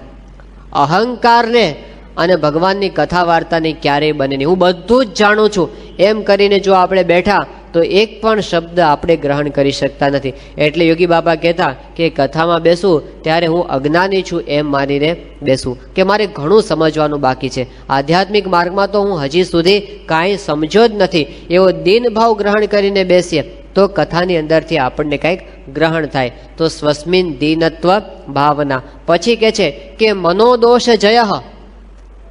મનને ચંચળને સ્થિર રાખવું બહુ કઠણ છે. ચંચલમ હિ મનઃ કૃષ્ણ પ્રમાથી બલવદૃઢમ તસ્યાહમ નિગ્રહમ મન્યે વાયોરિવ સુદુષ્કરમ. અર્જુન કહે છે શ્રી કૃષ્ણ ભગવાનને કે ભગવાન આ મન છે ને બહુ ચંચળ છે. આપણે બધા અહીં બેઠા છીએ, મન કેવું છે? મન સામે વાત કરે છે કે આપણે આવીએ ને કથામાં આપણે બધા, ત્યારે મન આપણી સાથે આવે, અહીંયા આપણી સાથે આવી અને આપણને જગ્યા બતાડે કે આપણે ક્યાં બેસવું, કે આ પંખા નીચે સારી જગ્યા છે, એટલે આપણને ત્યાં બેસાડે. અને પછી આપણે બેસીએ ને પછી મન આપણને કહે કે તમે બેસો, કથા કેટલા વાગે પૂરી થશે? એટલે આપણે કે 11 વાગે પૂરી, 11 વાગે હું આવીશ, તમે બેસો. એમ કરીને મન ક્યાં જાય? ક્યાં જાય? પછી એ પછી ઘરે જાય, ઓફિસે જાય, અને બજારમાં જાય, અને સવારમાં છાપું વાંચ્યું એમાં જે આવ્યું ત્યાં બધે જાય, અને ફરીને 2 કલાકે ચલો ટાઈમ થઈ ગયો આપણે ઘરે પાછા, એમ કરીને એ વખતે ત્યાં આવે. તો મન એવું છે, આપણે અહીં બેઠા હોઈએ અને મન ક્યાંક બીજે ફરતું હોય. તો જુનાગઢની અંદર ગુણાતીતાનંદ સ્વામી કથા કરતા હતા, તો સ્વામીએ અભયસિંહ દરબારને કીધું, અભયસિંહ અહીં બેઠા બેઠા તમારું લોધિકાનું કામ થવાનું નથી, બટ અહીં આવી જાઓ. શું કીધું સ્વામીએ? અહીં પાછા આવી જાઓ. અહીં જ બેઠા હતા પણ મન લોધિકા પહોંચી ગયું હતું. એમ આપણે અહીં બેઠા હોઈએ, મન બીજે ક્યાંક પહોંચી જાય. તો મનને આપણે કથામાં જોડવા માટેનો જાગૃતિપૂર્વક પ્રયત્ન કરવો, કે હું સાંભળું છું ને, ફરી આપણે યાદ દેવરાવું કે હું સાંભળું છે ને, બીજે તો ક્યાંય જતો નથી રહ્યો ને. તો મનોદોષ જયહમ. મનને સ્થિર કરી અને ભગવાનની અંદર જોડવું એ બહુ અગત્યનું છે. અને કથાયામ નિશ્ચલા મતિ, સ્થિર મતિ કરીને બેસવું. તો આવી રીતે કથા સાંભળવી. શ્રીજી મહારાજે વચનામૃતની અંદર વાત કરી છે, કાર્યાણીનું 12મું. સ્વામિનારાયણ ભગવાન કહે છે કે વિશ્વાસ રાખીને પ્રીતિએ સહિત મનને સ્થિર, વિશ્વાસ રાખીને પ્રીતિએ સહિત ભગવાનની વાત સાંભળવી, એનાથી વધારે મનને સ્થિર કરવાનું અને નિર્વિષય કરવાનું કોઈ મોટું સાધન નથી. શ્રીજી મહારાજ કહે છે કે તમે તપ કરતા હશો, ઉપવાસ કરતા હશો અને માળા ફેરવતા હશો, એ વખતે પણ જેવું મન સ્થિર નહીં થાય એવું મન સ્થિર ક્યાં થશે? ભગવાનની કથામાં જો પ્રીતિ રાખશો તો તમારું મન સ્થિર થશે. તો મનને સ્થિર કરવાનો ઉપાય છે. અને જે કાંઈ પ્રોબ્લેમ્સ છે ને જગતમાં, ક્યાંથી શરૂ થાય છે? મન એનું ઠેકાણું છે.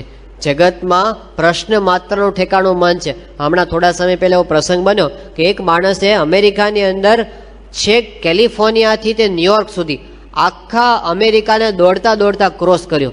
આ બહુ મોટું કામ કહેવાય કે 2 છેડા કેટલા હજારો માઇલ થાય. અને એ પોતે દોડતા દોડતા બહુ એની પ્રસિદ્ધિ થઈ, અને એને ઘણા બધા ઇન્ટરવ્યૂ ને પેલા મીડિયાવાળા બધા કે આ માણસે આટલું મોટું કામ કર્યું. અને પછી જ્યારે પોતે દોડીને પહોંચ્યો અને પેલા ઇન્ટરવ્યૂ લેનારે પહેલો પ્રશ્ન પૂછ્યો કે તમે આખું અમેરિકા આમ ચાલતા ચાલતા ક્રોસ, દોડતા દોડતા ક્રોસ કર્યું, તો તમને ઘણા બધા વિઘ્નો આવ્યા હશે, કારણ કે વચ્ચે પર્વતો આવે, વચ્ચે પાછું અમુક રણ પ્રદેશ પણ આવે છે, વચ્ચે કેટલીક નદીઓ આવે, કેટલીક ઊંડી ઊંડી ખીણો આવે, કેટલાક જંગલો આવે. તો તમને સૌથી વધારે મોટું વિઘ્ન કયું નડ્યું આ રસ્તાની અંદર? ત્યારે પેલા માણસે જવાબ આપ્યો કે સૌથી મોટું વિઘ્ન શું હતું? The sand in my shoes. મારા જોડાની અંદર રહેલી રેતી મને જેટલી નડી છે એવું બીજું બહારનું કાંઈ મને નડ્યું નથી. શું નડ્યું છે? The sand in my shoes. જે નડે છે ને અંદરનું વધારે નડે છે, બહારનું બહુ ઝાઝું નડતું નથી. તો મુખ્ય નડનારી વસ્તુ એ તો આપણી અંદર પડેલી છે. પેટમાં પથરીનો દુખાવો ચાલુ થયો હોય અને પછી એને તમે બહાર ગમે એટલા ઉપચાર કરો, સારામાં સારા કપડાં પહેરાવો, પણ એને સુખાવીને કે આઈસ્ક્રીમ ખા, દુનિયાનો મોંઘા મોંઘો, એ ખાઈ શકે? મને પ્રોબ્લેમ અંદર છે. તમે અંદર કંઈક સુધારો. આંખમાં કણું વાગ્યું હોય અને પછી તમે લાખ રૂપિયાના પલંગમાં એને સુરાવો, એને ઊંઘ આવે કે ભાઈ તારું મારો કણું કાઢ તો હું જમીન પર હુઈ જઈશ? મને નડે છે એ તો અંદર નડે છે. પગની અંદર કાંટો વાગ્યો હોય અને પછી તમે 10 લાખ રૂપિયાના બૂટ પહેરાવો અને પછી કે હવે ચાલતું, શું કરે? એ ચાલી કેવી રીતે શકે? કે મારે સારા બૂટની જરૂર નથી, મને પેલા પગમાં કાંટો પડ્યો છે એ તમે કાઢો. એમ આપણા બધાના મનની અંદર એક કાંટો પડેલો છે. એ અહંકારનો કાંટો છે, એ મમત્વનો કાંટો છે. એ આપણને અશાંતિ કરાવે છે. એટલે 12 પદાર્થો વધે ને તો પણ શાંતિનો અનુભવ થાય નહીં. તો એ ટાળવા માટેનું કામ એ આ કથા વાર્તા કરે છે. કેટલો બધો મોટો મહિમા કહેવાય. આવી દવા જગતની અંદર બીજી છે જ નહીં. આવી કોઈ ઔષધિ હજી સુધી કોઈએ શોધી નથી. એ ઔષધિ આપણને કથા વાર્તા આપે છે, એનાથી મન સ્થિર થાય છે, શાંત થાય છે અને એમાંથી આપણને સુખનો અનુભવ થાય છે. આટલું શ્રીમદ ભાગવત મહાત્મ્યની અંદર કહી અને પછી ગ્રંથનો પ્રારંભ કરવામાં આવે છે. તો પહેલા સ્કંદની અંદર શરૂઆતમાં જે આ ગ્રંથના મુખ્ય શ્રોતા છે એની આખ્યાન આવે છે. ભાગવતના મુખ્ય શ્રોતા કોણ છે? પરીક્ષિત રાજા. પરીક્ષિત રાજા આપણે જાણીએ છીએ એ પ્રમાણે કે પાંડવ કુળનું રત્ન હતા. જ્યારે બધા જ પાંડવો એના સંતાનોને મારી નાખવામાં આવ્યા ત્યારે છેલ્લું એક સંતાન અભિમન્યુની પત્ની ઉત્તરાના ગર્ભની અંદર રહેલું હતું. અશ્વત્થામાએ એના ઉપર પણ બ્રહ્માસ્ત્રનો પ્રહાર કર્યો અને જ્યારે ગર્ભ ઉપર એ અશ્વત્થામાનો અસ્ત્ર આવવા માંડ્યો એ વખતે ઉત્તરાએ શ્રી કૃષ્ણ ભગવાનને પ્રાર્થના કરી કે પ્રભુ, આ પાંડવ કુળનું છેલ્લો દીપક છે અને એ અત્યારે બુઝાઈ જવા માટે આવ્યો છે. ત્યારે કૃષ્ણ ભગવાને એની રક્ષા કરી અને એના આખા ગર્ભને આવરણ કરી દીધું પોતાના તેજથી. અને એવી રીતે 10 મહિના સુધી એણે આ પરીક્ષિતની ગર્ભમાં રક્ષા કરી. ત્યારે પરીક્ષિત પોતે જ્યારે જન્મ થયો ત્યારે પોતે પોતાની રક્ષા કરનાર પુરુષને શોધવા માંડ્યો. કારણ કે અંગુષ્ઠ માત્ર પુરુષને દેખતો હતો કે કોક મારી રક્ષા કરે છે, કોણ કરે છે એને ખબર નહોતી. પણ જન્મ થતા વેદ એ સ્વરૂપ અદૃશ્ય થઈ ગયું. એટલે પરીક્ષિત ચારે બાજુ જોવા માંડ્યો. પરિતઃ ઈક્ષતે, ચારે બાજુ જોવા માંડ્યો એટલે એનું નામ શું પડ્યું? પરીક્ષિત. એટલે એનું નામ પરીક્ષિત પાડવામાં આવ્યું. એ પરીક્ષિત પોતે સંસ્કારી તો હતો જ, રોયલ ફેમિલીનો હતો અને કૃષ્ણ ભગવાનના આશીર્વાદ હતા એટલે બહુ ધાર્મિક વૃત્તિનો હતો. ધીમે ધીમે પોતે મોટો થયો, ચક્રવર્તી રાજા થયો અને પછી એને ગંગાને કિનારે મોટા અશ્વમેધ યજ્ઞનું આયોજન કર્યું અને ત્યાર પછી પોતે દિગ્વિજય કરવા માટે નીકળ્યો. આખી પૃથ્વી પર પરીક્ષિતના પ્રતાપની આણ વર્તતી હતી. અને એ વખતે એકવાર એવો પ્રસંગ બન્યો કે પોતે જ્યારે પોતાના રાજ્યમાંથી પસાર થતો હતો ત્યાં એક વિચિત્ર દ્રશ્ય જોયું. કેવું દ્રશ્ય જોયું? તો એક બળદ ઊભો હતો અને એની બાજુમાં એક ગાય ઊભી હતી. એ ગાયની આંખોમાંથી અશ્રુની ધારા વહી રહી હતી. જે બળદ ઊભો હતો એને એક કાળા વસ્ત્રવાળો શુદ્ર પુરુષ નિર્દય થઈને દંડા ફટકારતો હતો. એ બળદના 3 પગ પેલા માણસે તોડી નાખ્યા હતા. એટલે પેલો બળદ બિચારો એક પગ ઉપર ડગમગ ડગમગ થતો ઊભો હતો અને જે પેલો કાળા વસ્ત્રવાળો શુદ્ર પુરુષ જેણે રાજચિહ્ન ધારણ કરેલા એ પોતે આ બળદનો એક પગ તોડી નાખવા માટે તત્પર હતો. અને પેલી ગાય હતી એ વિનંતી કરતી હતી પણ પેલો કાળો પુરુષ એનું માનતો નહોતો. હવે આવું ભયંકર દ્રશ્ય જોયું એટલે પરીક્ષિત રાજા છે એ પોતે ગુસ્સે થઈ ગયા કે મારા રાજ્યની અંદર આ ગાય ઉપર અને બળદ ઉપર આવા મૂંગા પશુ ઉપર આવો અત્યાચાર થાય છે, હમણાં એને બતાવી દઉં છું. અને પોતે ત્યાં જઈને ગર્જના કરી પેલો માણસ એ સ્થિર થઈ ગયો. ત્યારે પરીક્ષિતે પૂછ્યું કે આ શું છે બધું? એને પેલી ગાયને પૂછ્યું કે તું કોણ છે, આ બળદ કોણ છે, અને આ માણસ કોણ છે? અને ત્યારે તપાસ કરતા એને ખબર પડી કે આ બળદ છે ને એ ધર્મ છે. પેલી ગાય હતી એ પોતે પૃથ્વી છે અને પેલો કાળા વસ્ત્રવાળો શુદ્ર પુરુષ જે રાજચિહ્ન ધારણ કરીને નિર્દયપણે ફટકારતો હતો એ છે કળિયુગ. આ કળિયુગે બળદના 3 પગ તોડી નાખ્યા હતા. ધર્મના 4 પગ કહેવામાં આવે છે. એક છે સત્ય, બીજું દયા, ત્રીજું તપ અને ચોથું છે પવિત્રતા. આ 4 પગમાંથી 3 પગ તો પેલા માણસે એના તોડી નાખ્યા હતા કળિયુગે, અને ચોથો પગ તોડવા માટે તત્પર હતો. એટલે આ એકદમ ગુસ્સે થઈને પરીક્ષિતે તીર ચડાવ્યું અને કળિયુગને કહે કે હમણાં તને મારી નાખું છું. કળિયુગને ખબર પડી કે આમાં તો કંઈ જીવાય એવું છે નહીં, એટલે તરત હાથ જોડી અને પરીક્ષિતના પગ પકડી લીધા કે હું તો તમારી શરણે આવ્યો છું.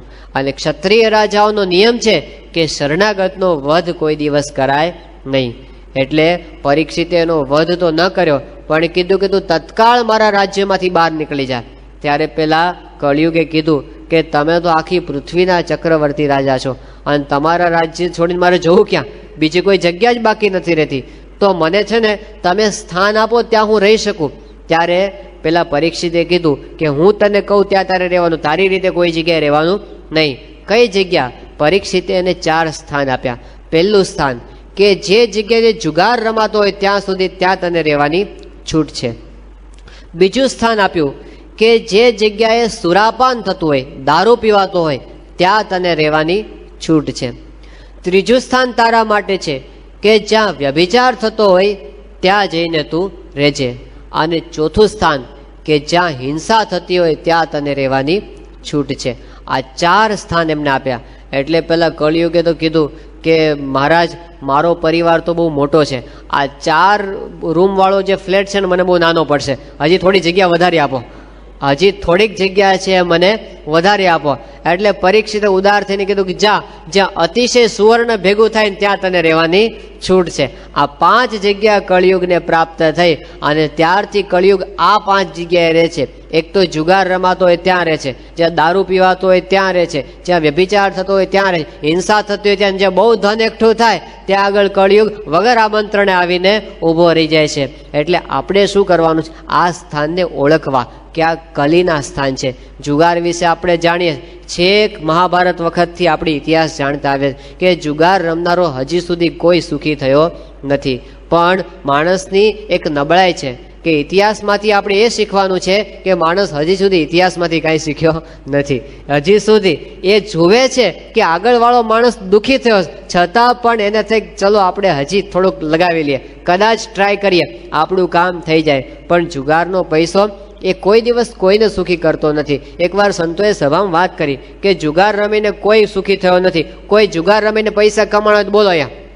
એને હાથ ઊંચા કરાવ્યા કે જુગાર રમીને કોઈ કરોડપતિ લાખપતિ થયો છે આમાંથી? કોઈ હાથ ઊંચો કરો. અને એક જણે કર્યો ઊંચો, એક જણે હાથ ઊંચો કર્યો, એ તું જુગાર રમીને કરોડપતિ થઈ ગયો? હા, હું જુગારમાંથી જ થયો. એ કેવી રીતે થયો? કે હું જુગારખાનું ચલાવું છું.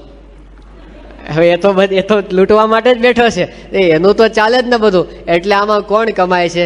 જુગારખાનું કરાવનાર, ચલાવનાર. પણ એ પૈસો પણ અનિતિનો પૈસો. સ્વામીશ્રી કહે છે પ્રમુખ સાહેબ મહારાજ કે એ પૈસો મહેનત વગરનો પૈસો, પુરુષાર્થ વગરનો પૈસો એ આપણને ક્યારે સુખ અને શાંતિની નિદ્રા આપી શકતો નથી. એ આપણને લાગે કે જાજુ ભેગું થયું, પણ યોગી બાબા ઘણી વખત વાત કરતા કે શેઠ બહુ મોટા દેખાય અને આમ એર કન્ડિશન ગાડીમાં બેઠા હોય પણ અંદર હોટ કન્ડિશન હોય, અંદર સખત હોટ કન્ડિશન. અને જો તપેલી મૂકી હોય છાતી પર તો શું થાય? શેર ખીચડી રંધાઈ જાય. આંધણ મૂક્યો હોય ને તો આટલું બધું અંદર ધગધગતું હોય, એ તો બહાર દેખાતું નથી. અનિતિ કોઈ દિવસ સુખ નથી આપતી. મોટા પુરુષ તો બધાનું અંતરનું જોઈને બોલતા હોય, એને ખબર છે કે કોને કેટલી શાંતિ છે ને કેટલી. આપણને એમ કે આપણે મિનિસ્ટર થઈ જાય એટલે સુખિયા નથી. શાંતિ ત્યાં આગળ, શાંતિ તો ભગવાનના ચરણારવિંદની અંદર છે. કા સુખ હરિ કે ચરણ મેં, કા સંતન કે માય. એટલે જેટલું મળ્યું એનાથી સંતોષ પ્રાપ્ત કરવો.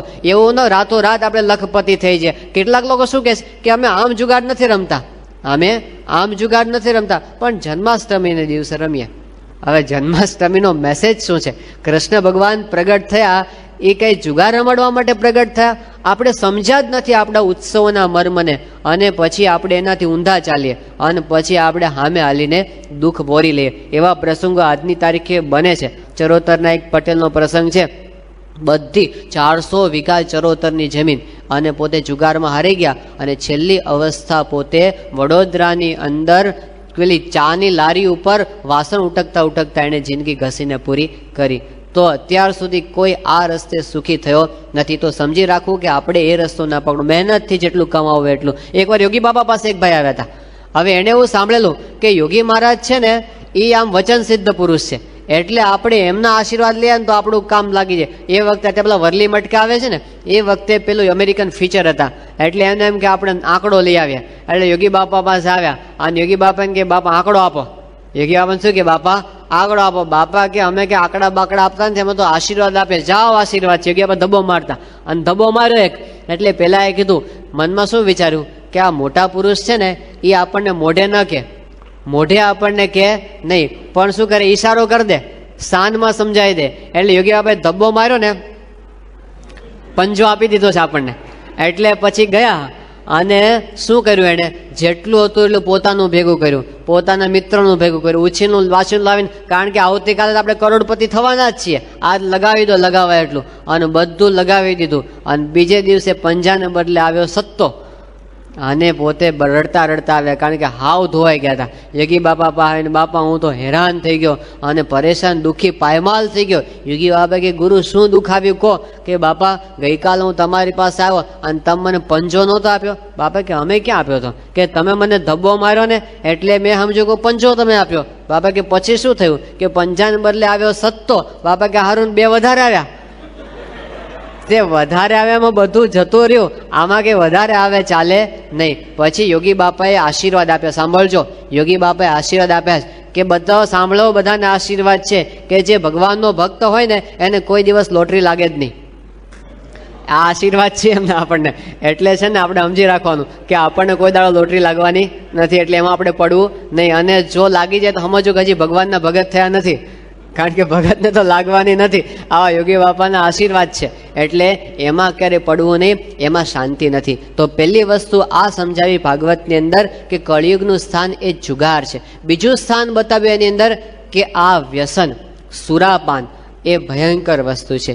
એની અંદર તો આખો સમાજ પાયમાલ થઈ, વિશ્વની મોટી મોટી સંસ્કૃતિઓ નાશ થઈ ગઈ. શ્રી કૃષ્ણ ભગવાનના કુળનો નાશ થઈ ગયો. ભગવાન કુળમાં હતા, યાદવ કુળમાં, અને છતાંય યાદવ કુળ બચી શક્યું નહીં, કારણ કે વ્યસનના ફેલના માર્ગે એ લોકો ચડ્યા. તો ભગવાન આપણે ભક્ત છીએ એટલે આપણી રક્ષા કરશે, પણ ક્યારે કરશે? જો એમના આદેશોનું પાલન કરશું તો આપણી રક્ષા કરશે. તો આ એમનો આદેશ છે કે વ્યસનની અંદર ક્યારેય પડવું નહીં. એમાંથી તો સમાજ દુઃખી થઈ જાય છે. અને આપણે જોઈએ છીએ વ્યસન એટલે ખાલી આ દારૂ નહીં સમજવાનું, બીજું પણ સમજવાનું, આ તમાકુ પણ સમજવાની, એ વ્યસન જ છે ને.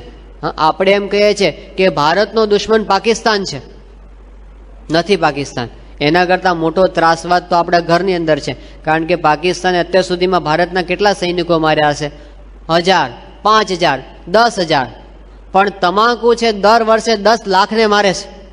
એની સામે કોઈ ઝુંબેશ ઉઠાવતું નથી કે આને કાઢો દેશમાંથી, મારીને કાઢો, એવો કોઈ ઝુંબેશ ઉઠાવતું નથી. પણ એ શત્રુ આપણા ખિસ્સામાં લઈને જ ફરીએ છીએ, મોઢામાં રાખીને જ ફરીએ છીએ, અને જાણીએ છીએ કે આ હેરાન કરે છે, પણ છૂટી શકતું નથી. ડૉક્ટરોય ખાય, બોલો, ડૉક્ટરને તો બધી ખબર હોય કે નહીં કે આ નુકસાન કરે છે, પણ એ ખાય, ખબર છે, પણ છૂટી શકતું નથી. આપણે નાદાર થઈને બેસી જઈએ વ્યસનો આગળ. સ્વામીશ્રી એકવાર એક બાબાને કીધું હતું કે બાબા હવે આ વ્યસન છોડો.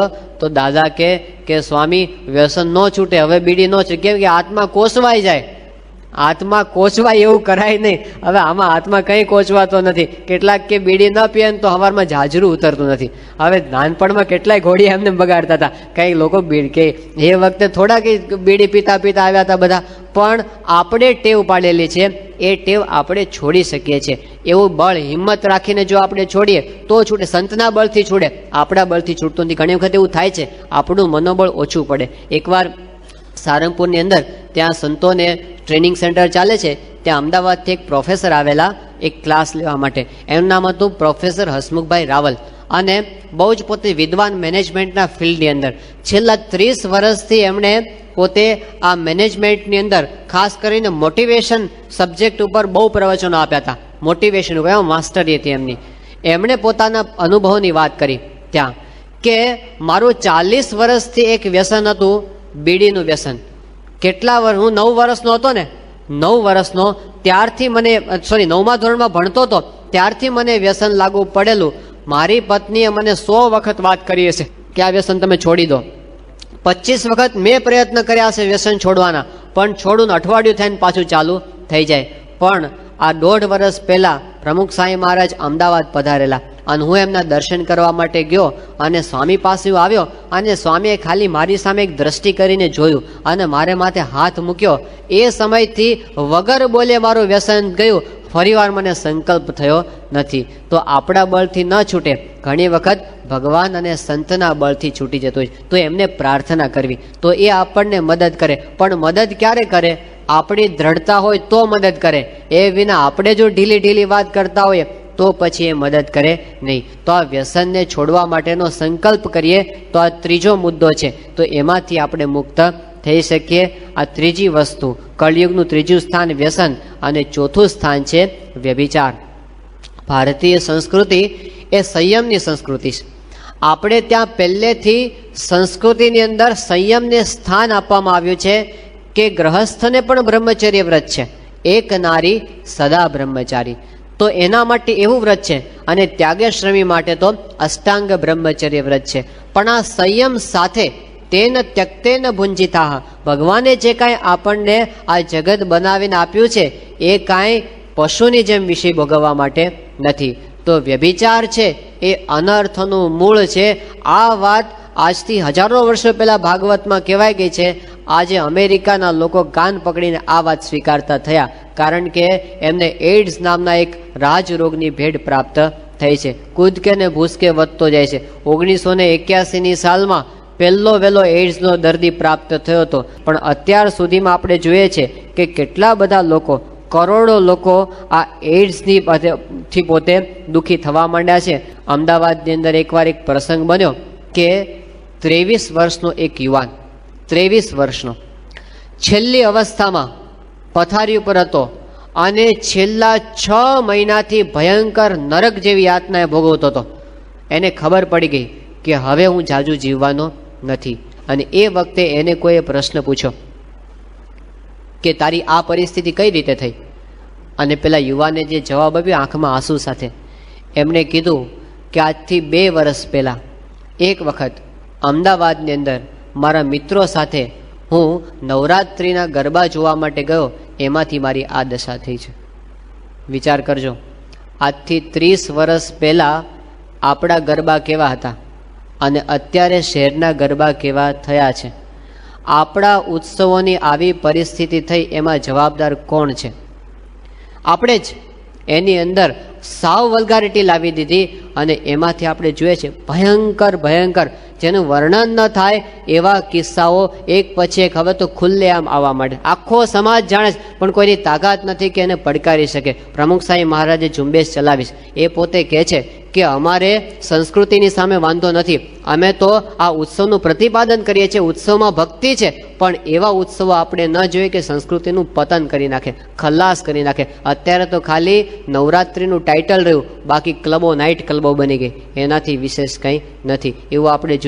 તો જ્યાં સારી રીતે ઉજવાય છે એને આપણે પ્રોત્સાહન આપીએ, ઉજવો, સારી રીતે ઉજવો, પણ આપણા સંસ્કારો સચવાય એ રીતે.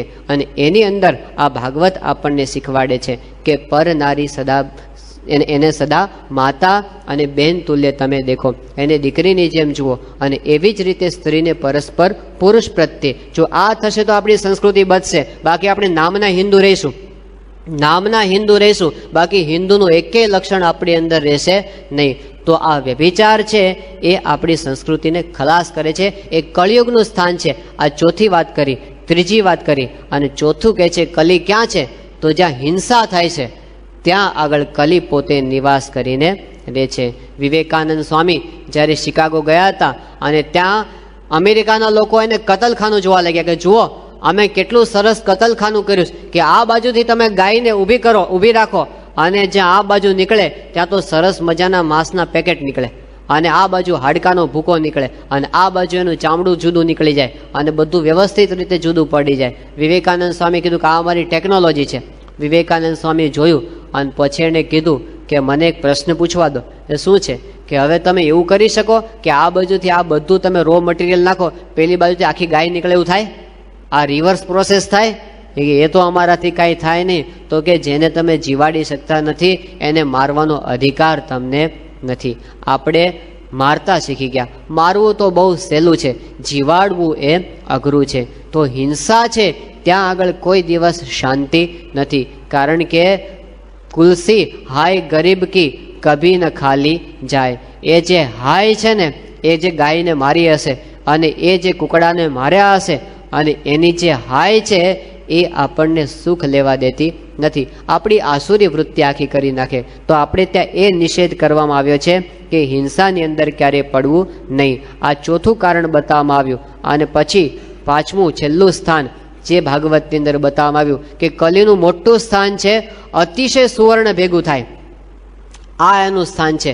એટલે કે જ્યાં જાજો પૈસો ખોટી રીતે ભેગો થાય, જાજો પૈસો ખોટી રીતે ભેગો થાય ત્યાં આગળ વગર કીધે ઝઘડા આવી જાય. ઝઘડાનું મૂળ શું છે? જર, જમીન અને જોરું એ ત્રણ કજિયાના છોરું. શ્રીમદ ભાગવતના દશમ સ્કંદના ઉત્તરાર્ધની અંદર એક કથા આવે છે કે યાદવ કુળની અંદર શ્રી કૃષ્ણ ભગવાન જે દ્વારિકામાં રાજ્ય કરતા હતા ત્યાં આગળ સત્રાજીત નામનો એક યાદવ હતો. અને સત્રાજીત સૂર્ય ભગવાનનો ઉપાસક હતો. સૂર્યનારાયણે પ્રસન્ન થઈને સત્રાજીતને મણિ આપ્યો અને એ મણિનું નામ હતું સ્યમંતક મણિ. સ્યમંતક મણિ એ બહુ પાવરફુલ મણિ હતો અને રોજ 18 ભાર સોનું આપે. મણિમાંથી સોનું પ્રાપ્ત થાય રોજ. આવો એ પોતે આમ ચમત્કારિક મણિ હતો. અને સત્રાજીત જ્યારે એ મણિને આમ ગળામાં પહેરી અને આમ સભાની અંદર આવ્યો તો આખું પ્રકાશ થઈ ગયું આખી સભાની અંદર. એટલે બધા જુએ કે આ કોણ છે, ઓળખતા વાર લાગી. ખબર પડી કે આ તો સત્રાજીત છે. એટલે શ્રી કૃષ્ણ ભગવાને આ બધું જોયું એટલે કૃષ્ણ ભગવાને સત્રાજીતને કીધું કે તું આટલો સારો મણિ રાખે છે પણ રાજ્યનો એવો નિયમ છે કે આવી સારી વસ્તુ છે એ કોઈ પ્રાઇવેટ પ્રોપર્ટી તરીકે રાખી શકે નહીં. એટલે રાજ્યના ખજાનામાં તું રાખી મૂક, તારી માલિકીનો જ રહેશે, પણ રાજ્યના ખજાનામાં રાખ, તારી પાસે રાખવામાં જોખમ છે. પણ પેલો માને તો ને, એને તો પોતાના ધનનો મદ. એટલે હતું કે આ કૃષ્ણને મારી પાસેથી પડાવી લેવો છે. ભગવાન ઉપર શંકા. જુઓ, આ ધન એવી વસ્તુ છે ને કે આપણને લોભ કરાવે. ભગવાન ઉપર શંકા ગઈ એને, એટલે કે હું ના આપું અને ન આપ્યો. ભગવાને કીધું સારું, તારા કરે તું ભોગવજે, અને એને પોતાની પાસે રાખ્યો.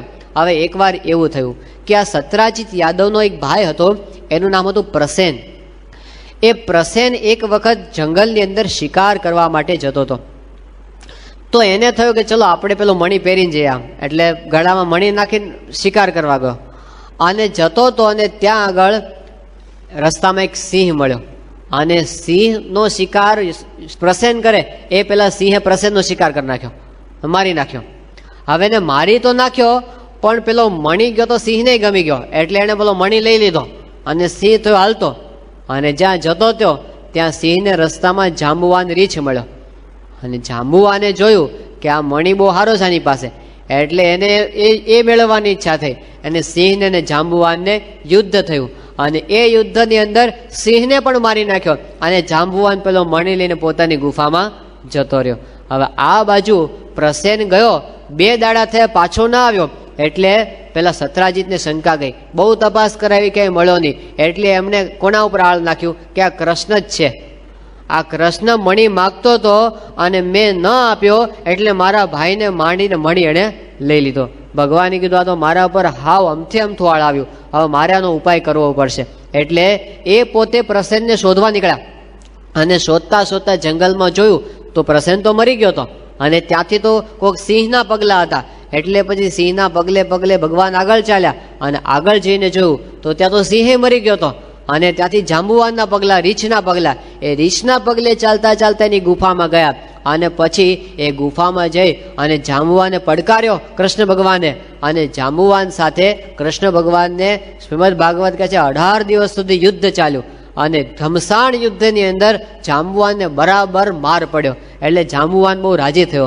એમણે કીધું કે ઘણા વખતથી મારા હાડકા ખોખરા કરે એવું કોઈ મને મળ્યું નહોતું, એટલે તમે મને માર્યો એટલે હું તમારા પર બહુ રાજી છું. લો આ તમને મણિ આપું છું અને મારી જાંબુવતી નામની પુત્રી છે એ પણ તમને હું પરણાવું છું. એટલે કૃષ્ણ ભગવાન મણી લઈને આવ્યા અને જાંબુવતીને લઈને આવ્યા અને મણી છે એ સત્રાજીતને પાછો આપ્યો કે લે તારો મણી, મારે તારા મણીને કંઈ લેવા દેવા નથી. એટલે સત્રાજીતને પસ્તાવો થયો કે આપણે ખોટે ખોટું આના ઉપર આરોપ નાખ્યો હતો. એટલે પ્રાયશ્ચિત રૂપે એમણે શું કીધું કે લો આ મણી પણ તમને આપ્યો અને મારી પુત્રી સત્યભામા છે એ પણ તમને હું પરણાવું છું. એટલે સત્યભામા આવી, જાંબુવતી આવી અને મણી પણ આવ્યો. પણ મણી હતો એટલે કંઈ ઝઘડા તો પૂરા થયા નહીં. એ દરમિયાન એવો પ્રસંગ આવ્યો કે કૃષ્ણ ભગવાન છે એ હસ્તિનાપુરની અંદર આ બધા પાંડવોનો રાજસૂય યજ્ઞ ચાલતો હતો ત્યાં ઇન્દ્રપ્રસ્થમાં. એટલે ત્યાં ગયા હતા, બલરામ પણ ત્યાં ગયા હતા. પાછળથી શતધન્વા નામનો એક યાદવ હતો. એમને થયું કે આ મણી લેવા જેવો ખરો. એને મનમાં આમ મોઢામાં પાણી આવે કે આ મણી આપણી પાસે હોય તો સારું. એમાં અક્રૂરે અને કૃતવર્માએ ચડાવ્યા એને કે આ મણી જો અત્યારે કૃષ્ણ નથી અને બલરામ નથી અને અત્યારે તારે ચાન્સ છે જો લેવો હોય તો એ મણી રહેતો તો આની પાસે જ આપણે સત્રાજીત પાસે. એટલે તું હવે સત્રાજીતને મારીને લઈ જા. અને બધાએ બરાબર ચડાવ્યો એટલે પેલો ચડી ગયો. શતધન્વાએ જઈ અને પેલાને મારી નાખ્યો સત્રાજીતને, શતધન્વાએ, અને એની પાસેથી મણી લઈ લીધો. પણ મણી લીધો ને પછી ગભરામણ થઈ કે કૃષ્ણ જ્યારે આવશે અને બલરામ આવશે ત્યારે મારા ભૂકા નીકળશે અને મને જીવતો રહેવા દેશે નહીં. એટલે જઈ અને કૃતવર્માને આશરે ગયો અને કૃતવર્માને કીધું કે હવે તમે મારી રક્ષા કરજો, કારણ કે મણી તો લઈ આવ્યો છું પણ કૃષ્ણ મને છોડશે નહીં. એટલે એ વખતે કીધું કે જો ભાઈ કૃષ્ણ તો ભગવાન છે, એની આમાં અમારું કાંઈ હાલે નહીં. એટલે છે ને તું હવે ગમે ત્યાં જ્યાં મારી પાસે નહીં. એટલે પેલો ભાગીને અક્રૂર પાસે ગયો અને અક્રૂરને કીધું કે યાર તું તો મારી મદદ કર. એટલે અક્રૂર કે કૃષ્ણ સામે મારું કામ નહીં, તારે જે કરવું એ કર, માર્યો છે બધું ભોગવ. એટલે પેલાને બરાબર ચિંતા થઈ. એટલે એણે કીધું અક્રૂરને કે મારો મણી તમે સાચો, હું ભાગું. તે મણી અક્રૂરને સોંપી અને પેલો તો ભાગ્યો. હવે આ બાજુ સત્યભામાને ખબર પડી કે મારા બાપને કોઈક મારી ગયું છે અને એ તો રથ લઈને સામી ગઈ ત્યાં કૃષ્ણ ભગવાન ને બલરામની સામે. અને ત્યાં જઈને ઠપકો આપવા માંડી કે તમે જલસા કરો છો, મારા બાપને મારી અને પેલો શતધન્વા મણી લઈને ભાગ્યો છે અને તમે અહીં બેઠા છો નિરાતે. એટલે બંને ત્યાંથી મારતે ઘોડે પાછા આ બાજુ રથ લઈને આવ્યા કે આ મણી આવ્યો છે ને ત્યારથી ઝઘડા આપણા ઘરમાં મટ્યા નથી. અને આવીને પછી તો બંનેએ પીછો પકડ્યો શતધન્વાનો, કૃષ્ણ ને બલરામ બંને. પણ કૃષ્ણ બલરામ થોડા ધીમા પડ્યા અને કૃષ્ણ ભગવાન નીકળી ગયા આગળ અને આગળ જઈને પકડી પાડ્યો એને શતધન્વાને. અને એવા ગુસ્સામાં હતા કે ત્યાં મારી જ નાખ્યો શતધન્વાને.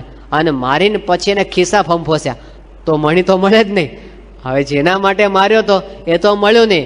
એટલે કૃષ્ણ ભગવાન છે એ ઉદાસ થઈને પાછા આવ્યા અને રસ્તામાં બલરામ સામા મળ્યા. બલરામે કીધું કે કેમ કૃષ્ણ, શું થયું? પેલો મળ્યો કે હા મળ્યો ને, કે શું મારી નાખ્યો? હા મારી નાખ્યો. કે મણી? એ મણી તો મને મળ્યો નથી. એટલે બલરામને કૃષ્ણ ભગવાન પર શંકા ગઈ કે આ છે ને આ મણી મને નથી આપવો, એની પત્ની સત્યભામાને આપવા માટે મારા પાસે ખોટું ખોટું બોલે છે. એટલે બલરામને એવું ખોટું લાગી ગયું કે જા મારે તારો મણી નથી જોતો, એમ કરીને તો મિથિલા જતા રહ્યા. હવે આ બાજુ કૃષ્ણ તો કે મારા ઉપર હાવ આમથી શંકા, અને પોતે ઉદાસ થઈને ઘરે આવ્યા. અને ઘરે આવીને સત્યભામે પૂછ્યું શું થયું? કે શતધન્વા મળ્યો. કે હા મળ્યો ને. શું થયું? કે મારી નાખ્યો એને. પછી મણી? કે મણી તો કાંઈ મળ્યો નથી. એટલે સત્યભામાને શંકા ગઈ કે આણે છે ને પોતાના ભાઈને મણી આપીને મિથિલા મોકલી દીધો બલરામ ઉપર. હવે ભગવાન કે મારી પત્ની મારા પર વિશ્વાસ ન કરે, મારો ભાઈ મારા પર વિશ્વાસ ન કરે, આ ધન જ એવું છે કે જેમાંથી ઝઘડા વિના બીજું કાંઈ થતું નથી. એ દરમિયાન એવો પ્રસંગ બન્યો કે એવા સમાચાર કૃષ્ણ ભગવાનને મીડિયા દ્વારા મળ્યા કે અક્રૂર છે ને, અક્રૂર એ સમુદ્ર કિનારે રોજ સોનાની વેદીમાં યજ્ઞ કરે છે અને યજ્ઞ કર્યા પછી આખી આખી વેદી દાનમાં આપી દે છે. એટલે કૃષ્ણ ભગવાનને થયું કે આની પાસે આટલી બધી મિલકત ક્યાંથી આવી? એટલે જઈને એને અક્રૂરની બોચી પકડી કે બોલ આટલું સોનું લાવે જ ક્યાંથી તું? કે પેલો મણી મારી પાસે છે. કે બોલ ને અત્યાર સુધી આ મારા ઘરમાંથી ઝઘડા મટે. જ્યારે એ વખતે અક્રૂર કે લો ભાઈ સાહેબ તમારો મણી તમને પાછો. ભગવાન કે મારે નથી જતો, તારો રાગ પણ રાજ્યનો કરીને તું રાખજે. આ રીતે આ ભાગવત આપણને સમજાવે છે ધનમાંથી ઝઘડા થાય છે. પણ જો નિત્યનું હોય તો વાંધો આવતો નથી. કઈ રીતે? શ્રીજી મહારાજે વાત કરી કે ધનની પણ શુદ્ધિની આવશ્યકતા છે. શુદ્ધિ થાય તો ધન એ આપણને બંધનરૂપ થતું નથી. કેવી રીતે શુદ્ધિ થાય ધનની? તો કહે છે કે અર્પ્યો દશાંશ કૃષ્ણાય. શિક્ષાપત્રીની અંદર લખ્યું કે જે કાંઈ ધન આપણને પ્રાપ્ત થાય છે એનો 10મો ભાગ જો આપણે ભગવાનને અર્પણ કરીએ તો પછી એ ધન એ આપણને બંધનરૂપ થતું નથી. તો આવી રીતે ધનની શુદ્ધિની પણ આવશ્યકતા છે અને આપણે નીતિથી પ્રાપ્ત કરવું. અનીતિનો પૈસો આપણે ક્યારેય પ્રાપ્ત કરવાની ઈચ્છા રાખવી નહીં. એવા રત્નો આજે પણ છે. આ કળિયુગની અંદર પણ એવા રત્નો છે. અમેરિકાની અંદર ન્યૂ જર્સી સ્ટેટ, એમાં એડિસન નામનું શહેર અને એમાં નિલેશ પટેલ નામનો એક યુવક, પ્રમુખ સ્વામી મહારાજનો શિષ્ય, હવે એક સ્ટોરની અંદર પોતે નોકરી કરે. એના માલિક હતા એ જૈન હતા. ઇન્ડિયન સ્ટોરમાં પોતે કામ કરે અને એની અંદર એક 75 વર્ષની એક બાઈ, અમેરિકન સ્ત્રી, એ કાયમ એની દુકાનમાં ગ્રાહક તરીકે આવે અને એક વખત પોતે ગ્રાહક તરીકે આવી અને લોટરી ખરીદીને પોતે જતી રહી. પછી જ્યારે અઠવાડિયા પછી લોટરીનો નંબર આવવાનો થાય ત્યારે પછી પોતે આવી પોતાની 3 લોટરી રહીને અને એમણે ત્યાં ચેક કરવા માટે કીધું, મારી આ લોટરી છે, કાંઈ મને લાગ્યું છે કે નહીં. એ આપીને પછી પોતે બાજુના સ્ટોરમાં બીજી ખરીદી કરવા માટે જઈ અને પછી આ જે નિલેશભાઈ હતા એમણે પોતે આમ ચેક કર્યું કે લોટરીનું કંઈ લાગ્યું છે કે નહીં અને જોયું તો એક લોટરીની અંદર $3 મિલિયન લાગ્યા હતા. $30 લાખ એક લોટરીની અંદર હતા. હવે પેલી બાઈને તો કંઈ ખબર નહોતી અને આ લોટરી ઉપર એને પોતાની સિગ્નેચર પણ કરી નહોતી. 1 સેકન્ડ માટે એને વિચાર આવી ગયો કે આને ન કહું, માલમ માલ હું થઈ જઈશ, બસ આ એક જ લોટરીનું મારે કામ છે, 5 જ સેકન્ડનો સવાલ છે, મારે ખાલી બદલીને બીજી લોટરી એની જગ્યાએ મૂકી દેવાની છે. આવો વિચાર જ્યાં એના મનમાં આવ્યો ત્યાં એને પોતાની નજર સામે પ્રમુખ સ્વામી મહારાજનો હસતો ચહેરો દેખાણો અને એને અંતરદ્રષ્ટિ થઈ કે મારા ગુરુ મને ના પાડે છે કે આવું કામ મારાથી થાય નહીં. અને તરત એને વિચાર ટાળી નાખ્યો અને પેલી સ્ત્રી આવી અને એને કીધું કે તમને $3 મિલિયન લાગ્યા. પેલી માને નહીં, પેલી કે લાગે જ નહીં, માનવા તૈયાર નહીં. એટલે બીજા માણસને લાવીને બતાવ્યું કે જો ખરેખર તને નંબર લાગ્યો છે. ત્યારે પેલી સ્ત્રી માનવા તૈયાર થઈ. ત્યાર પછી આ નિલેશભાઈએ પ્રમુખ સ્વામી મહારાજને પત્ર લખ્યો અને એમાં એને શું લખ્યું સાંભળવા જેવું છે. એમણે માફી માગી કે મને 5 સેકન્ડ માટે એવો વિચાર આવી ગયો કે હું આ ધન લઈ લઉં, એ મારી ભૂલ છે, માટે મને માફી આપજો અને ભવિષ્યમાં કોઈ દિવસ 1 સેકન્ડ માટે પણ કોઈનું અનિતિનું ધન લેવાનો મને વિચાર ના આવે એવા આશીર્વાદ મને આપજો. સ્વામીશ્રી રાજી થયા અને એ ભક્તને આશીર્વાદ આપ્યા. પણ આવા રત્નો આજની તારીખે પણ છે કે જે આપણી ભારતની શાન વધારે. બાકી આજે તો કેવું છે, 1981ની સાલમાં આપણા સંતો ભારતના રાષ્ટ્રપતિને મળવા ગયા હતા. એ વખતે ભારતના રાષ્ટ્રપતિ હતા સંજીવ રેડ્ડી અને એમણે વાત કરેલી કે Swamiji, everyone is corrupted from the top to the bottom. આ એના શબ્દો છે ભારતના રાષ્ટ્રપતિના. ઉપરથી નીચે સુધી બધા માણસો કરપ્ટેડ છે. હવે આ આપણી ભારતની દશા. જે સંસ્કૃતિની અંદર આપણે ઈમાનદારીની વાતો કરીએ છીએ, જે સંસ્કૃતિની અંદર આપણે પર દુઃખ, બીજાના દુઃખ વહોરી લેવાની વાત કરીએ છીએ, આ તો બીજાના દુઃખે સુખી થાય. ભારતના એક વખતના વડાપ્રધાન બોલેલા કે હું ₹1 અહીંથી આ રવાના કરું છું. વડાપ્રધાન કહે છે કે કેન્દ્રમાંથી ₹1 રવાના થાય છે, એ ફરતો ફરતો પ્રજા પાસે 1 પૈસો થઈ જાય છે. ફરતો ફરતો ત્યાં જાય ત્યાં ₹1માંથી 1 પૈસો થઈ જાય છે. આવી પરિસ્થિતિની અંદર આવા ગરીબ લોકો જેને જરૂર છે એ લોકો પણ આવી રીતે સદાચાર રાખી શકે છે.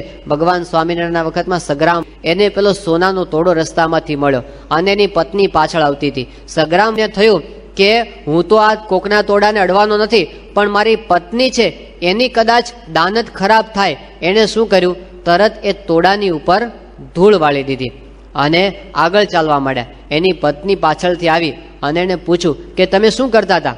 પહેલા સગ્રામ કીધું કે હું તો તોડા ઉપર ધૂળ વાળી, કારણ કે તારી નજર કદાચ ખરાબ, સ્ત્રીનો દેશ છે અને તને કદાચ ઈચ્છા થઈ જાય અને લેવાની ઈચ્છા થઈ જાય તું લઈ લેતો.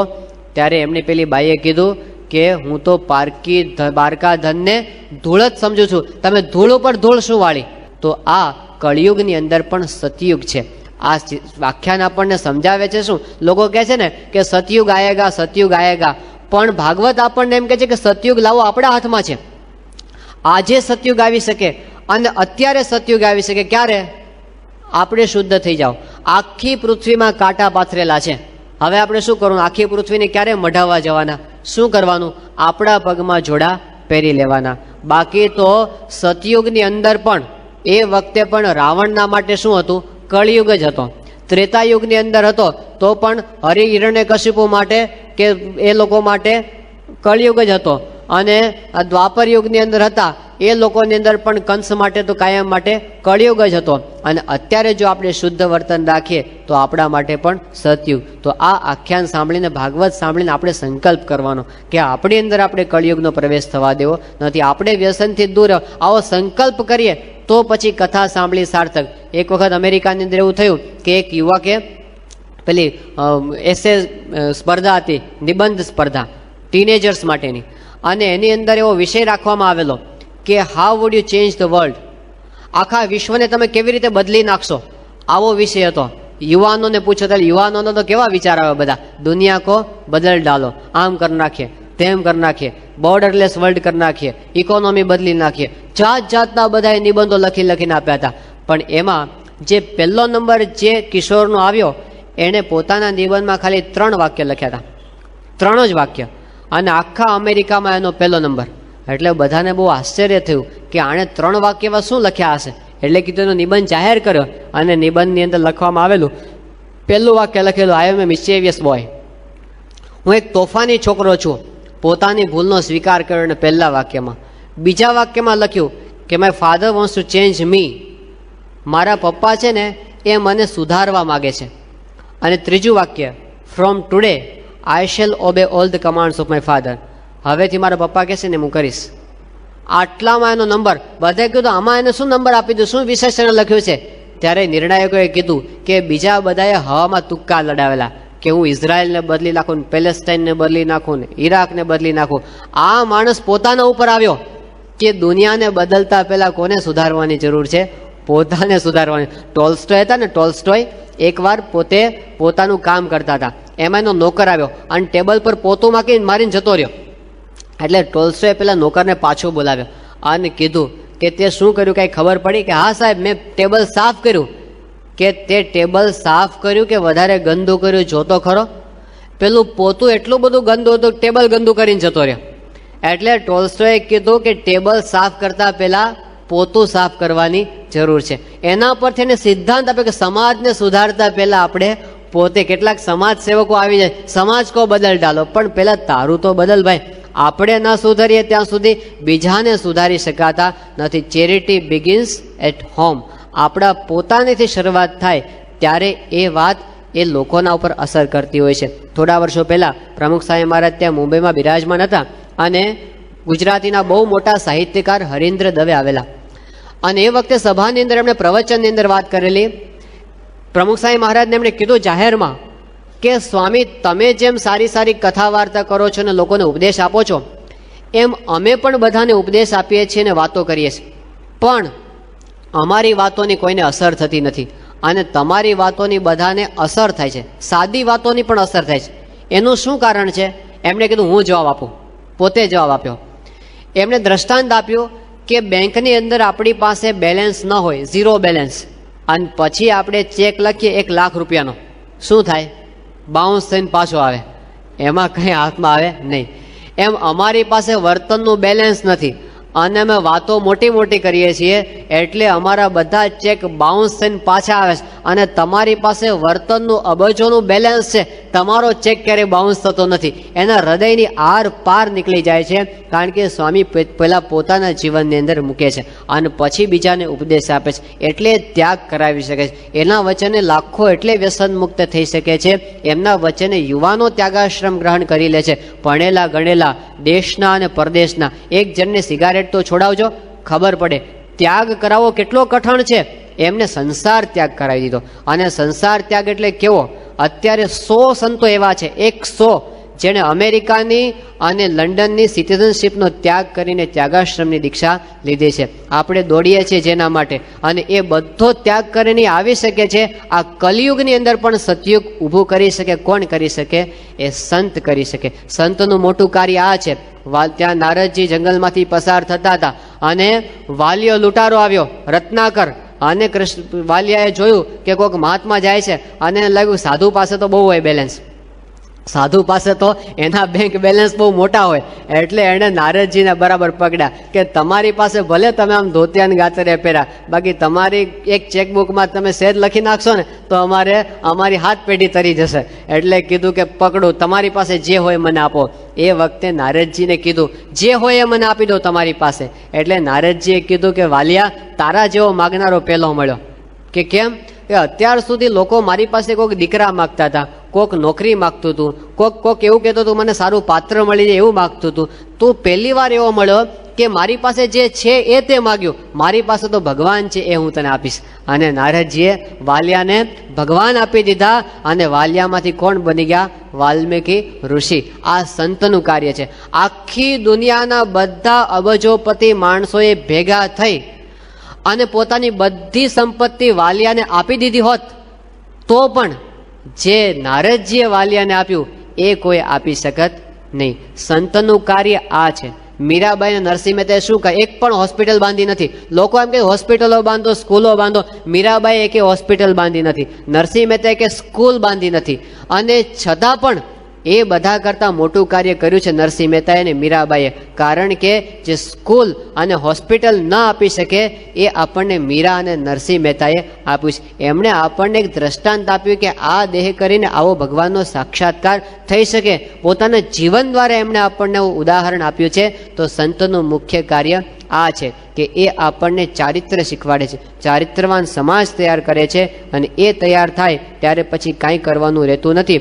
તો ભાગવતની અંદર, કથાની અંદર પ્રથમ સ્કંદમાં આપણે પરીક્ષિતની આ વાત સાંભળ્યા કે જેના દ્વારા આપણે કળિયુગના સ્થાનથી મુક્ત રહી શકીએ એ આપણા હાથની અંદર છે. કથા સાંભળીને નક્કી કરવાનું કે આપણે કંઈક કરવું. નહીંતર કેવું થાય કે એક વખત એક છોકરો માંદો પડ્યો ને, એની માં છે ને ડૉક્ટર પાસે ગઈ, ડૉક્ટરે એને દવા આપી અને ઘરે લાવી માં પેલી ગોળીઓ હતી બધી. હવે દીકરાને કે બેટા લે આ ગોળી ખા, પણ દીકરો ખાય? ગોળીઓ તો ખાય જ નહીં. કે આ તો કડવી લાગે મમ્મી, હું ના ખાઉં.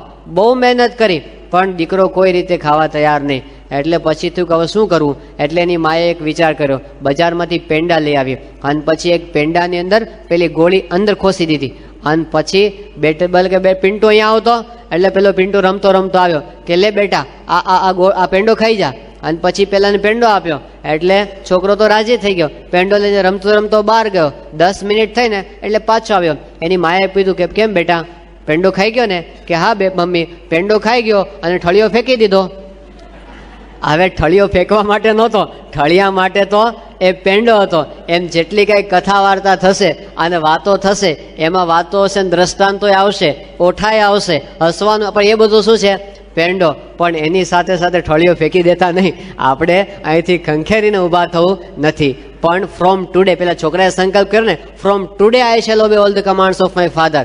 એક નાનો નિર્ણય પણ આપણા જીવનની અંદર આવે તો એ આપણા જીવનને ઉન્નત બનાવે છે. બાકી વાતો તો ઘણી બધી થાય છે અને થશે, એવી વાતોથી કંઈ ફાયદો થતો નથી. તો આપણા ગ્રંથો આપણને જીવન જીવતા શીખવાડે છે.